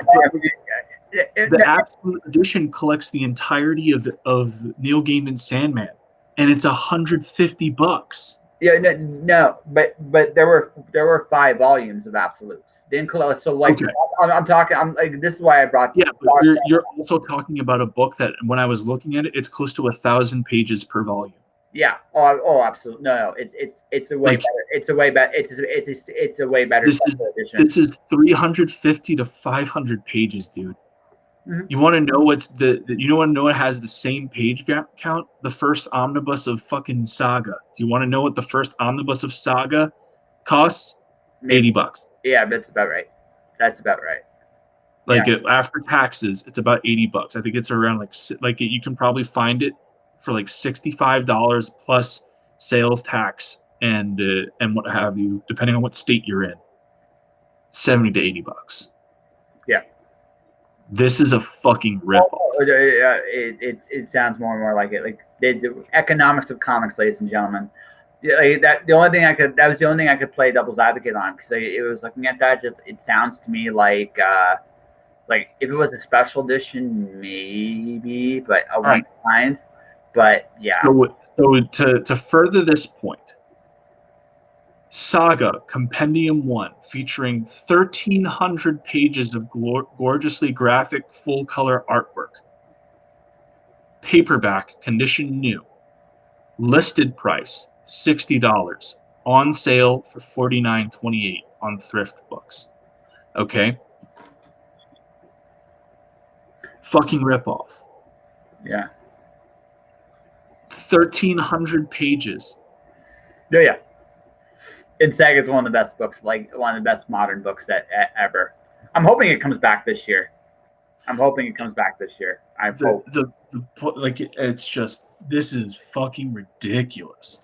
Oh, yeah. And it sucks because when he sent me the link initially, I thought it was to like celebrate, because freaking I love the idea of having a hardcover collection of the Mighty Morphin series, because it's one of those things that I never got to really read from start to finish, because it came out and I was like, I don't know, there hasn't been a good Power Rangers comic in so long. And then by the time that I finally got like a buddy who was like, you need to read this, was by the time Lord Dracon came out, and I would keep putting it off. And now that it's all out, I was like, oh, totally, I would fucking buy it. And then I see $500. Man, that's the price of a PS5. Mm-hmm. And what am I going to get more enjoyment out of in the long run? Probably the PS5. Probably. Yeah, like this don't get me wrong, collector edition of the book is cool and everything, but that's one read through, and then it sits on my shelf. And maybe every now and again I'll go back and reread it. You want to read ever? Sometimes I do. It depends. Like, you have to really knock my socks off in order for me to want to read. Like there are comics that I go back and I reread every now and again, but like they are my favorite comics. It's not something that I just go do willy-nilly. Okay. No, like my PS5 acts as my entire entertainment system. Oh yeah, it's where I watch movies. It's where I watch. It's where I stream. It's where I play games, and that will last me. What? My PS4 I got before my deployment, almost 7 years ago. Oh yeah. Okay. Oh no, I video games. No, I mean there. And it was like $400 when I bought my PS4. So it's like, look, man, that's not okay. And like they're racking up money. There are people that are willing to pay for it. They have $448,715 of a 50,000 goal with 867 backers. There are people that are willing to throw that money. There always are, but it's a grift. It doesn't stop it from being a grift. No, well, it's a grift that people want. It's the same thing with Cutco knives. It's a pyramid scheme. It's 100% a pyramid scheme. But Cutco knives are really fucking good. And so people are willing to ignore that because you're getting a good product out of it. And that's literally what's happening here. And it's the same thing that happened with Berserker. There is no reason why Boom Studios, a mainline company, should have gone to a crowdfunding platform without a finished product. I'm See, I'm of like 2 or 3 different minds about that one. I'm not against them going to the crowdfunding platform. It legitimizes us. It does. But if you are a company like Boom that has books that are in the top 20 books on the market, maybe not consistently, but pretty much every now and again you'll see a Boom title get up there, like the like when Lord Drakon came out, that was easily top 20, maybe even higher, because people wanted that. People were like, holy shit, that's fucking cool, and so they went and they bought it. It did really well. So when you have a company like that is partnering up with Keanu Reeves to make a comic book, there's no way Keanu didn't offer to throw money at it to help pay for it. Well, just knowing the guy's character. It's see, I have a theory. This is my theory based on what I've watched over the last year. I'm going to be getting into Kickstarter this year. It's one of my goals. Yeah. It's not necessarily for my comics, but even just for my novels. No, crowdfunding is a great way to do it. Yeah, absolutely. But even comics in particular, I really think a lot of people don't realize this. Kickstarter might be the #1 place comics sells right now. I don't know what happened. I would say that that's debatable because Indiegogo has a pretty high.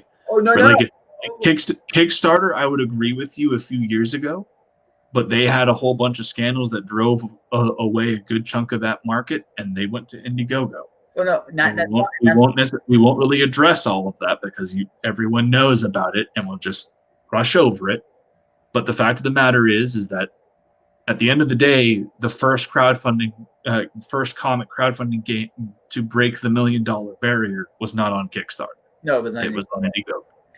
But and they have consistent books that are reaching 100,000s. Yeah. So here's the thing, right? You're a publisher. And you're seeing this, right? You're seeing that there is. I have no problem with them coming to the platform. That's not the issue. The issue is that you are a company that has the means to ensure that you have a complete product before you go and crowdfund. And that's where I have a problem, is the fact that their whole platform was for a book that they didn't even have completed yet. And now it's all being delayed because their initial artist jumped ship. And so they're having to redo everything. That's unacceptable. For an indie creator, fine. These things happen. We don't have the resources. Sometimes shit falls through. It happened with Buddy Lord, Sins of the Fae. His initial artist ghosted 90% of the way through. And so they're going back and redoing the art. And I will say, to their credit, not that the original artist was bad, but the new art, like, honestly, that was the best thing that could have happened to them, because the new art is fucking mind-blowingly good. If you haven't seen that campaign, you need to go look at it. The new art looks like Neil Gaiman's Sandman. It's fucking gorgeous.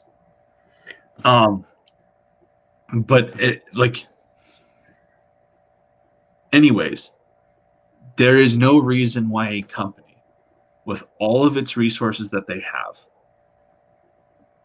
should go to a crowdfunding platform without a finished product in hand. I tend to agree with that.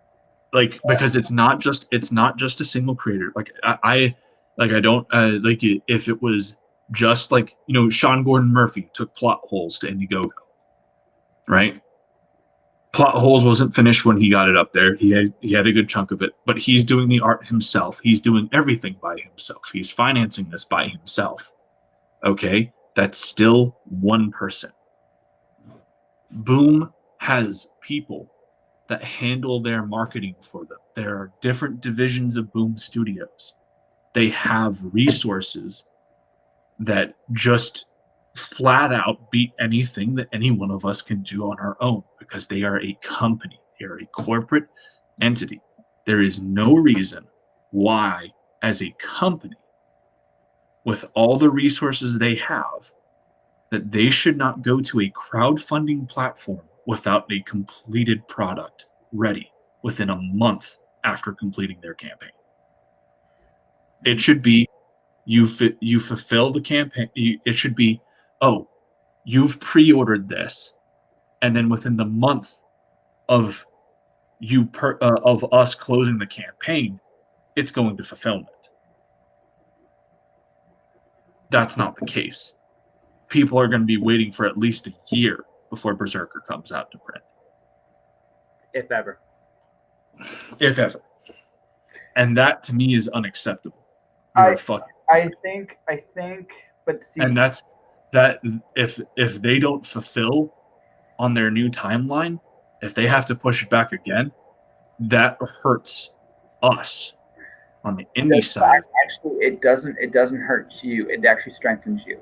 It hurts them. Well, I mean, but like that's the whole thing is, if a company is going to do this on a crowdfunding platform, what can you expect from the individual creators? And I mean, it doesn't strengthen us because there are a lot of indie creators that fuck over their audience too. There are so many books that have gone years without fulfilling. Oh, it was interesting. Like for me, I backed a guy I really, really like as a person years ago. I'm not going to name names, but it was interesting when I was looking for an illustrator for Alice Zero. They came to me for work. That was awkward. That was really. I would have been like, I was like, all right, here's the deal. You can come to me for work, and I will pay you for it if you fulfill your fucking campaign to me. Well, I didn't know what to say. Like it was just one. It was like one. I wouldn't have held back at all. That's literally what I would have said. I was like, "Oh, you're coming to me for work." I was okay. Dumbfounded. Like I was legitimately dumbfounded when I got this because it was like, why are you coming to me? You actually owe me money, right? It's like why are you even coming to me, right? It's like, are you gonna do like the first 6 pages for free? Are you gonna do the cover for free? It would have been for his rate because he was he's done professional work, probably 3 pages, but doesn't matter. But I mean that's 3 pages. Let me tell you, 3 pages is enough to put on a preview. Yeah, it is. No, it is. I consider, but I mean, that was about like I was like I. But at that point, it also becomes like, how can I, if you are not going to be dedicated enough to your own project to make sure that it is completed and shipped out to your consumer base, how the fuck am I supposed to trust you in completing my book?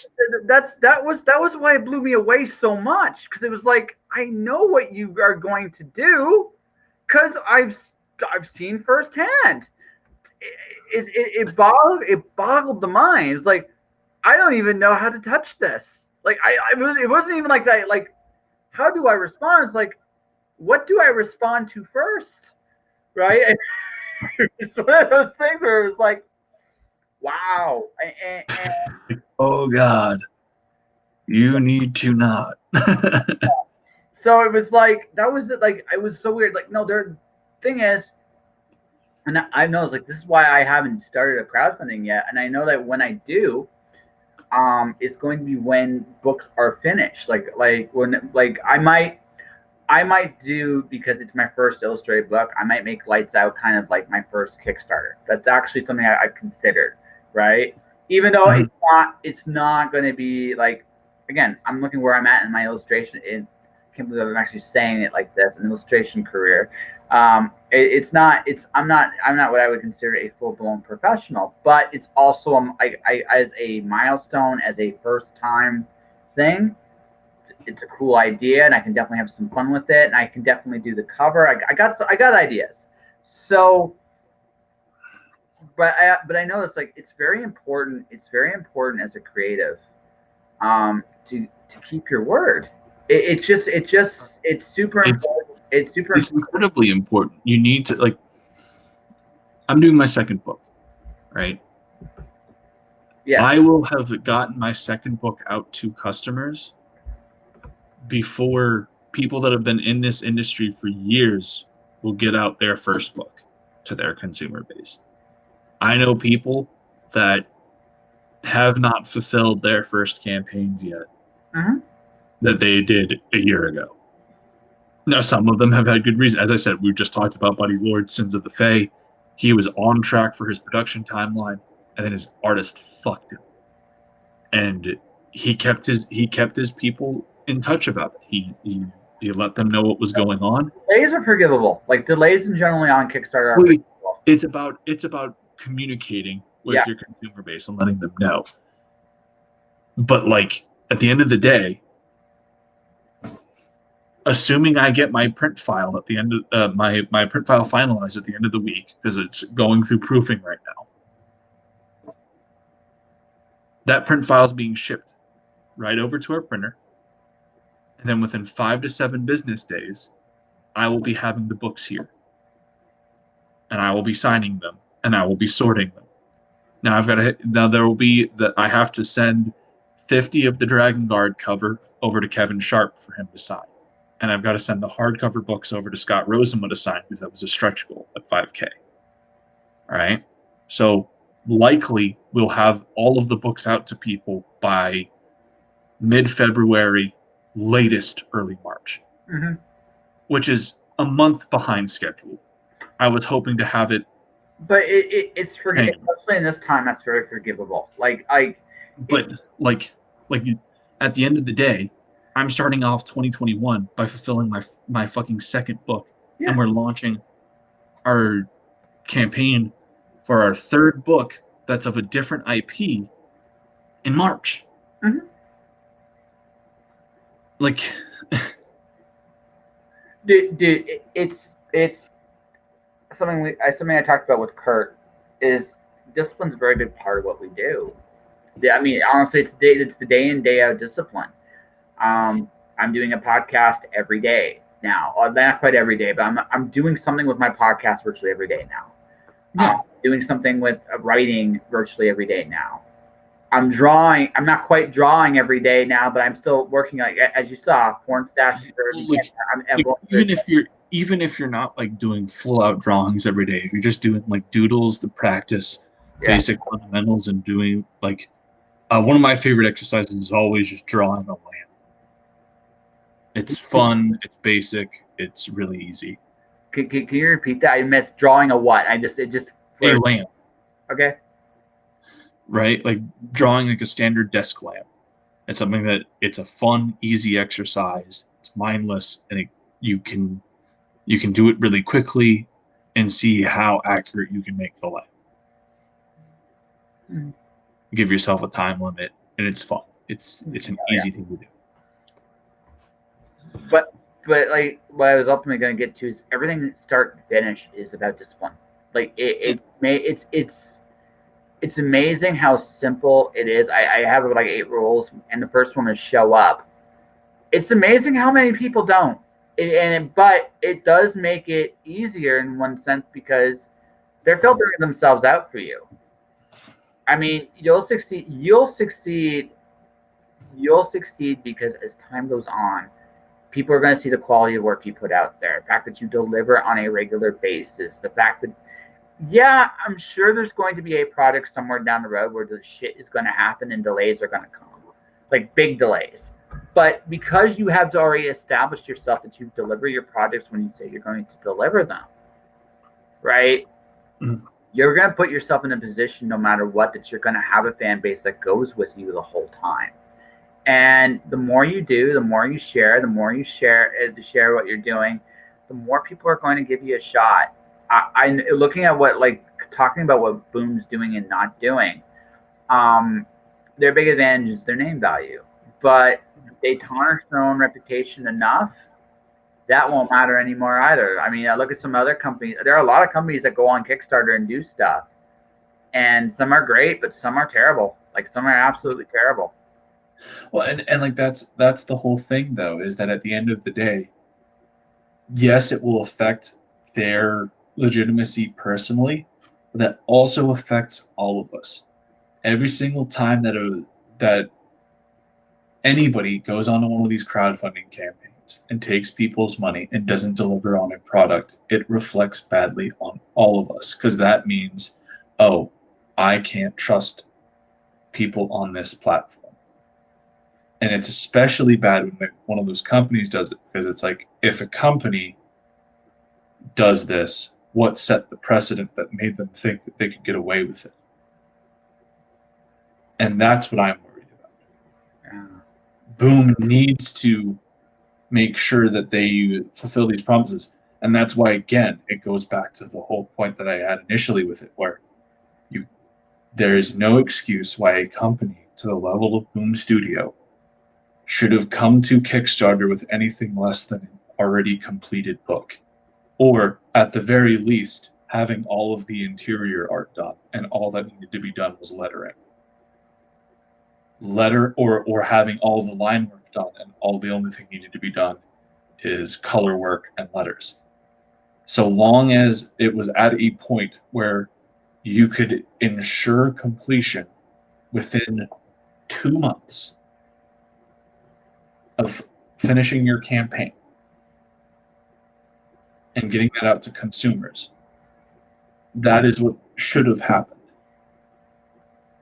But instead, we were given a book that we were people threw money at a book on a campaign that wasn't even close to being 50% complete. And me as an indie creator, I even have rules where I won't launch a campaign until at least a quarter of the interior work, preferably half, is done. Is flat out done. I won't do it. So, but there's an inverse of that as well. Every time you fulfill a campaign, you encourage other people to do campaigns. And you encourage other people to spend their money because they know there are people like you out there are going to fulfill it. 100%. But it doesn't get rid of the bad. Like, at the end of it, it's one of those things where it's very hard to build up. You have to put a lot of effort in. It does not take a lot to destroy. No, it doesn't. And that's the whole thing, is that whenever you have just like a standard, like, there was a creator that had a book that may have been called Project Axis, it may not have been, that fulfilled his books poorly. People received them in poor quality, and it was also a really shitty book that he didn't spend money on to get a well-printed copy, and he funded his own campaign, and it was garbage all the way around. All right, now everyone knows that that's just a singular asshole, and they're not going to take that personally. What's Boom's excuse? They don't know what they're doing. And how does that reflect on us as an industry? That a company that is supposed to be professional, that is distributed in stores, went to a crowdfunding campaign site that is supposed to be direct to consumer, and then immediately fucked the consumer. What does that say? What does that say about Boom? And what does that say about the platform that allowed Boom to do this? The platform, I'm just being me personally, it doesn't say very much to me about the platform. No, but like that's the whole, like, at the end of the day, Kickstarter is not going to go after Boom to ensure that they fulfill the product. No. But that is going to, but at the end of the day, if you order something on Amazon and it doesn't get to you, and it was from an outside vendor of Amazon, and you can prove that it never got to you, Amazon will ensure that that person refunds you your money. But okay, but there is a difference between both. There is a difference, and Kickstarter even says that this isn't like purchasing a like.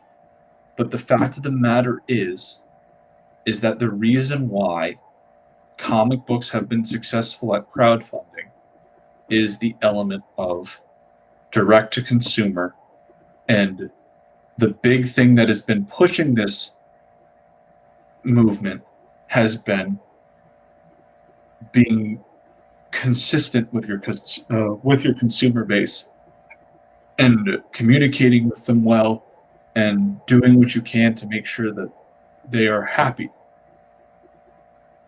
But at the end of the day, how many updates have been given about Berserker? I follow it.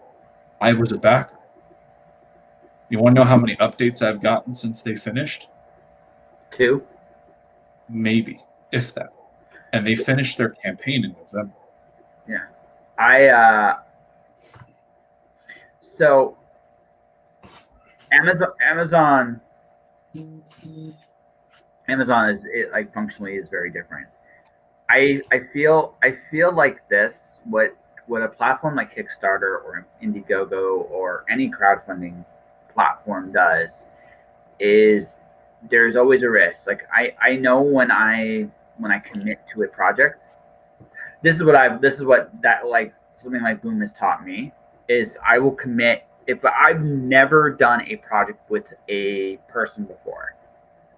The most I will spend on a Kickstarter is $40.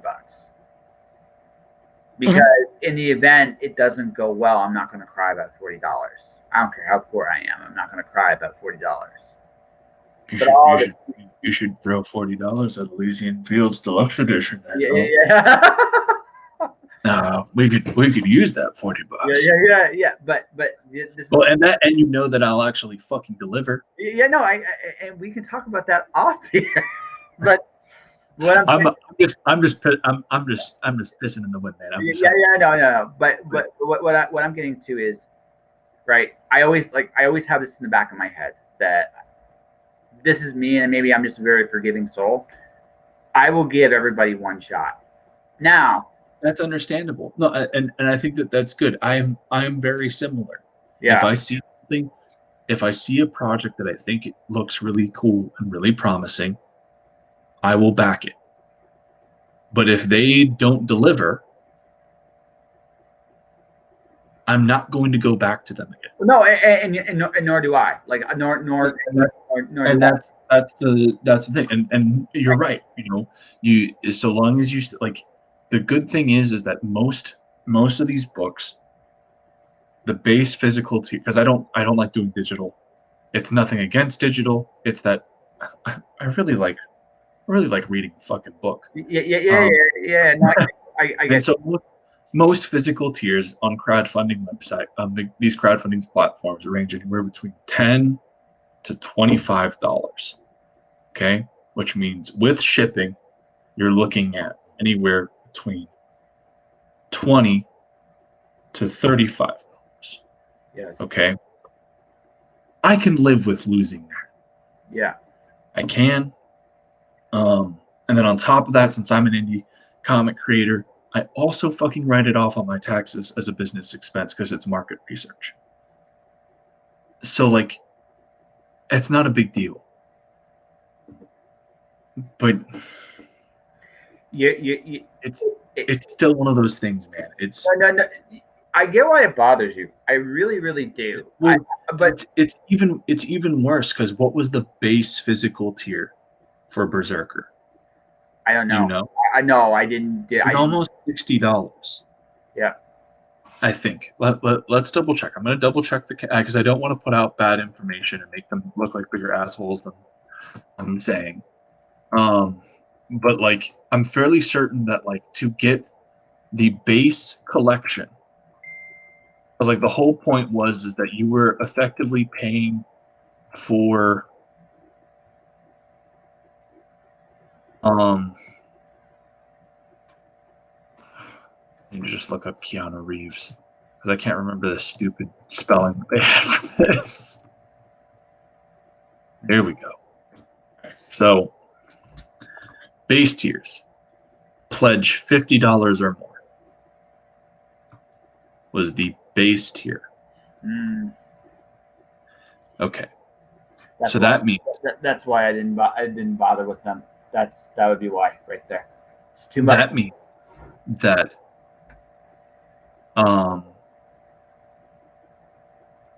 that and with this, and don't get me wrong, it was a solid value. So this included Berserk Volume 1 graphic novel, Berserk Volume 2 graphic novel, and Berserk Volume 3 black graphic novel.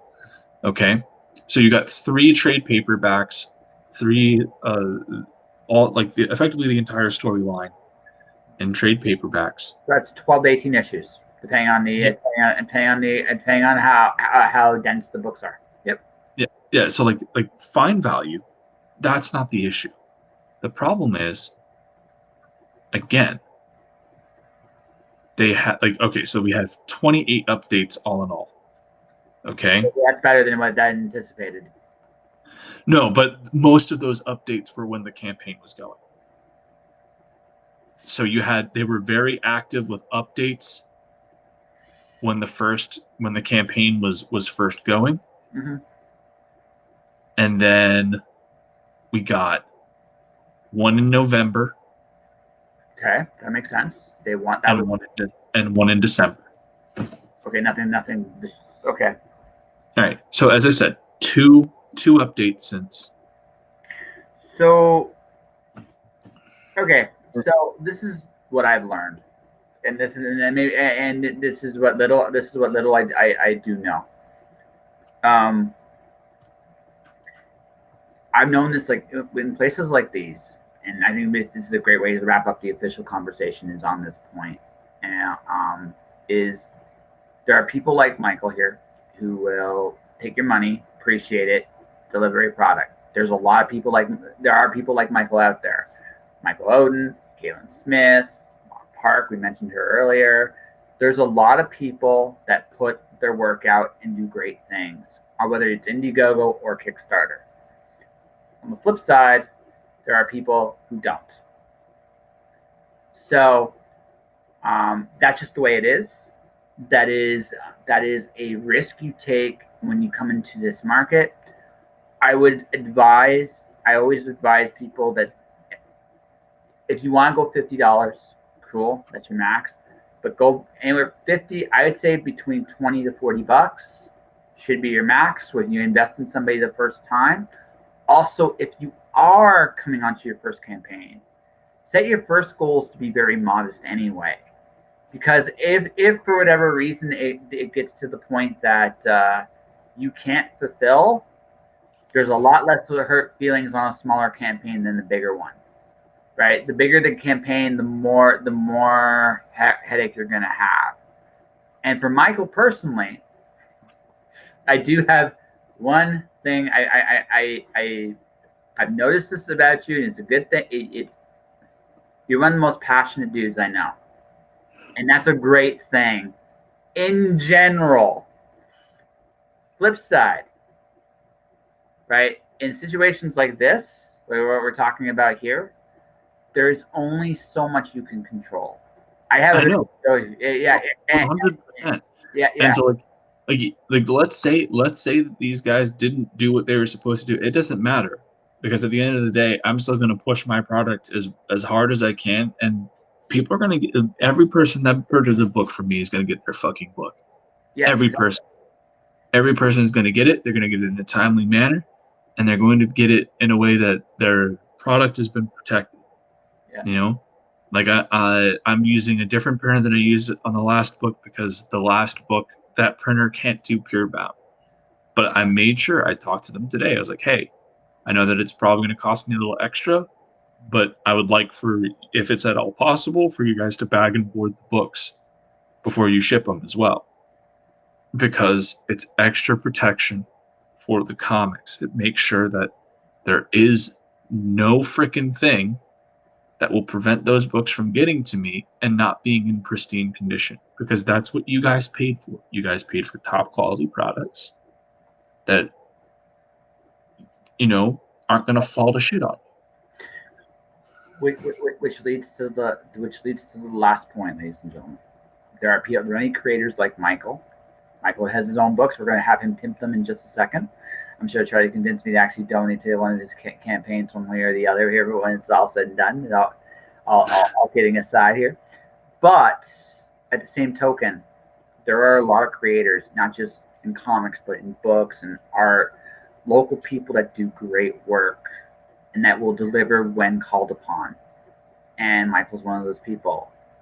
Find those people that actually have the integrity to follow through, because those are the people you want to encourage in this industry. not necessarily the people that won't. And like I said, everybody can have a bad campaign. Shit does happen. Things can go wrong. But if they're willing to communicate with you, if they're willing to care, if they're willing to go out of their way to let you know what's going on and keeping you appraised, right? That means something. Trust is the currency of the artist. It is the big currency we have to trade with each other. And that's why he's so hot about this, is because he has it and others, not everybody does. That is fair. Yeah, right. Yeah, right. Yeah, right. Right. So that's where I'm going to say to you, you know it, walk away. Yeah. Based on what you've told me, I probably will not, and it's sad because I do like some of what Boom does. I'll probably not support a crowdfunding project from Boom, just based on what you've told me. But that, I digress. And that's not me, and it's not even me trying to like No, do like. It's just, it's one of those things where I look at it and I'm just like, you guys should have done better than this. I get you. Yeah.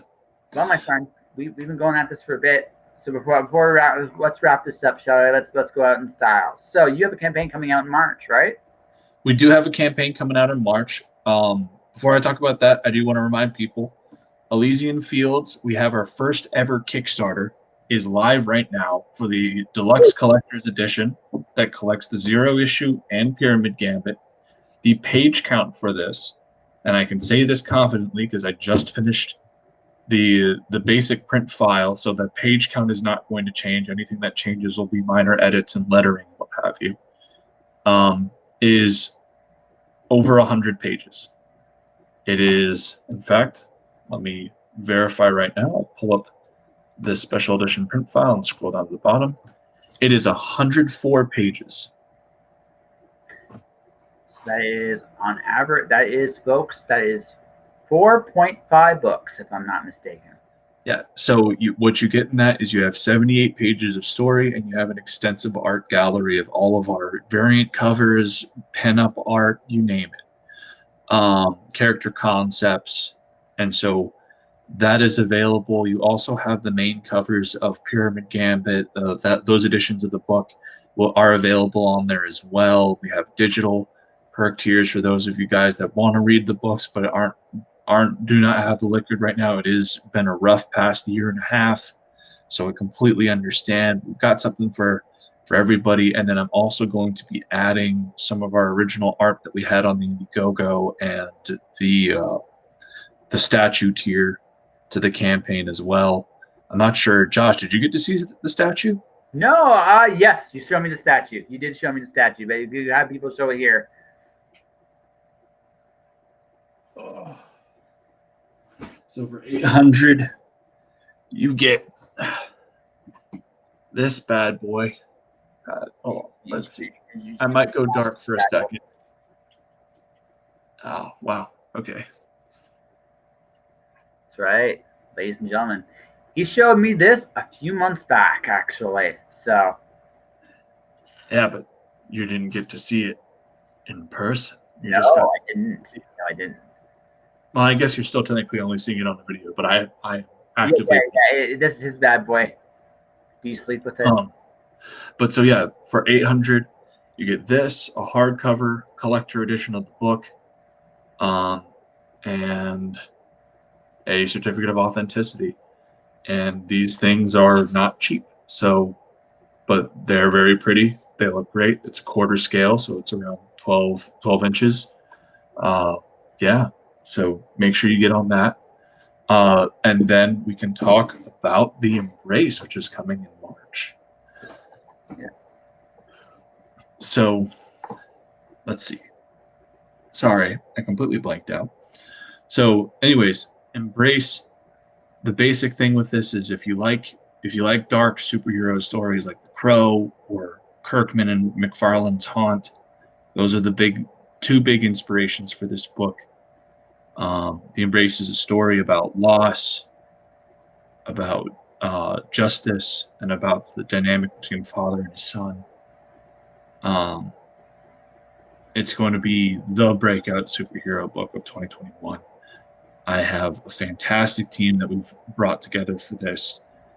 And honestly, it's incredible how quickly this book has come together, because the initial idea that I had for this wasn't even like 2 months ago. And we got the script is probably one of the most powerful ones I've ever written. Um, and Dean James, our artist, is doing a bang up job on the interiors right now. He's around 3 pages in. Avery Ferdinand is a phenomenal talent. He's handling our color work. His colors on our character concepts have been outstanding. And we have Lee Byron Carver from Man Called Kemosabe, who's a YouTube reviewer. He's doing our editing. And I'm very confident this book's going to really blow you guys away. We also had the Clayton brothers from the Barton brothers from How to Draw Comics YouTube. They did a variant cover for us, which is fucking gorgeous. If I knew how to screen share on this, I'd do it to show you it, but it is what it is. No problem. No problem. But yeah, was that also on Kickstarter, or is that on your Indiegogo? This one is on Indiegogo, and what you can do right now is you can sign up for the mailing list. And when you sign up for the mailing list, that gets you in on the Embrace newsletter. Every Saturday, I send out a small little update on the campaign and give the members of the mailing list sneak peeks inside the book as we're in production, everything from character concepts and little write-ups based off of who these characters are, to even some looks at the interior pages and some other things that we've got going on. So be sure you sign up for that, because and then also you get a free pinup with your purchase of the book. We got Jim O'Reilly is going to be doing that pinup for us again. He did our pinup for Elysian Fields, and it was tremendous. And I'm really excited to see what he comes up with for the Embrace, because Jim's just a brilliant artist. Phenomenal work. All right. So how can people find you? You can find me on Twitter at Elysian Fields _0. And then you can find me on Facebook at 9 Realms Publishing. That's my comic book imprint, where you can get all sorts of updates on everything between our Kickstarter campaign for Elysian Fields right now, and then obviously the Embrace, which is coming in March. So stay tuned, and thank you so much, Josh, for having me on again. It's a blast. I think we have a good time. And yeah. Next time we do this, though, we're gonna do one promise. So next time, although yeah, you're very passionate. I want to talk about more books you love, more than the books that next. Well, I think that it's a good balance, because the first show was just us gushing about books that we enjoyed, and so this one we got a little bit. You're the one that brought up the DC. I think that would be a happy point. Actually, I didn't realize it hit you the way it did. Oh man, I'm really not looking for it. Like I wish I could be excited for it, man. But like every decision that DC has made since hiring Bendis has just been a catastrophe for me, as far as like the majority of it is concerned. So. So here's then. I hope, this is what I sincerely hope, you find you something that pleasantly surprises you. That might be nice. That's good. I will say I've been getting a whole bunch of great indie books lately, and I did get to read. I do write-ups for Up Your Geek. If you're looking for a good indie book that's on shelves right now, go check out Scout's Honor by David Pepose. Or David Pepose. I fucked up his name during our interview earlier too. But tremendous book. Yeah. Really interesting take on the post-apocalyptic genre, where it's after a nuclear fallout and society has been rebuilt by this cult that follows a Boy Scout handbook as their Bible, and it's pretty damn good. I enjoyed it. All right, that does sound really cool. All right, so we got that. All right, on that note, ladies and gentlemen, I want to thank each and every person that watched, listened, and have enjoyed this podcast. If you want to support me, click the subscribe button on my Twitch stream, twitch.tv/justjoshuapodcast. I'm on YouTube as Joshua Pantellaresco. Feel free to support my books. I'm on Amazon as well. Stay inspired. Keep shining in the darkness.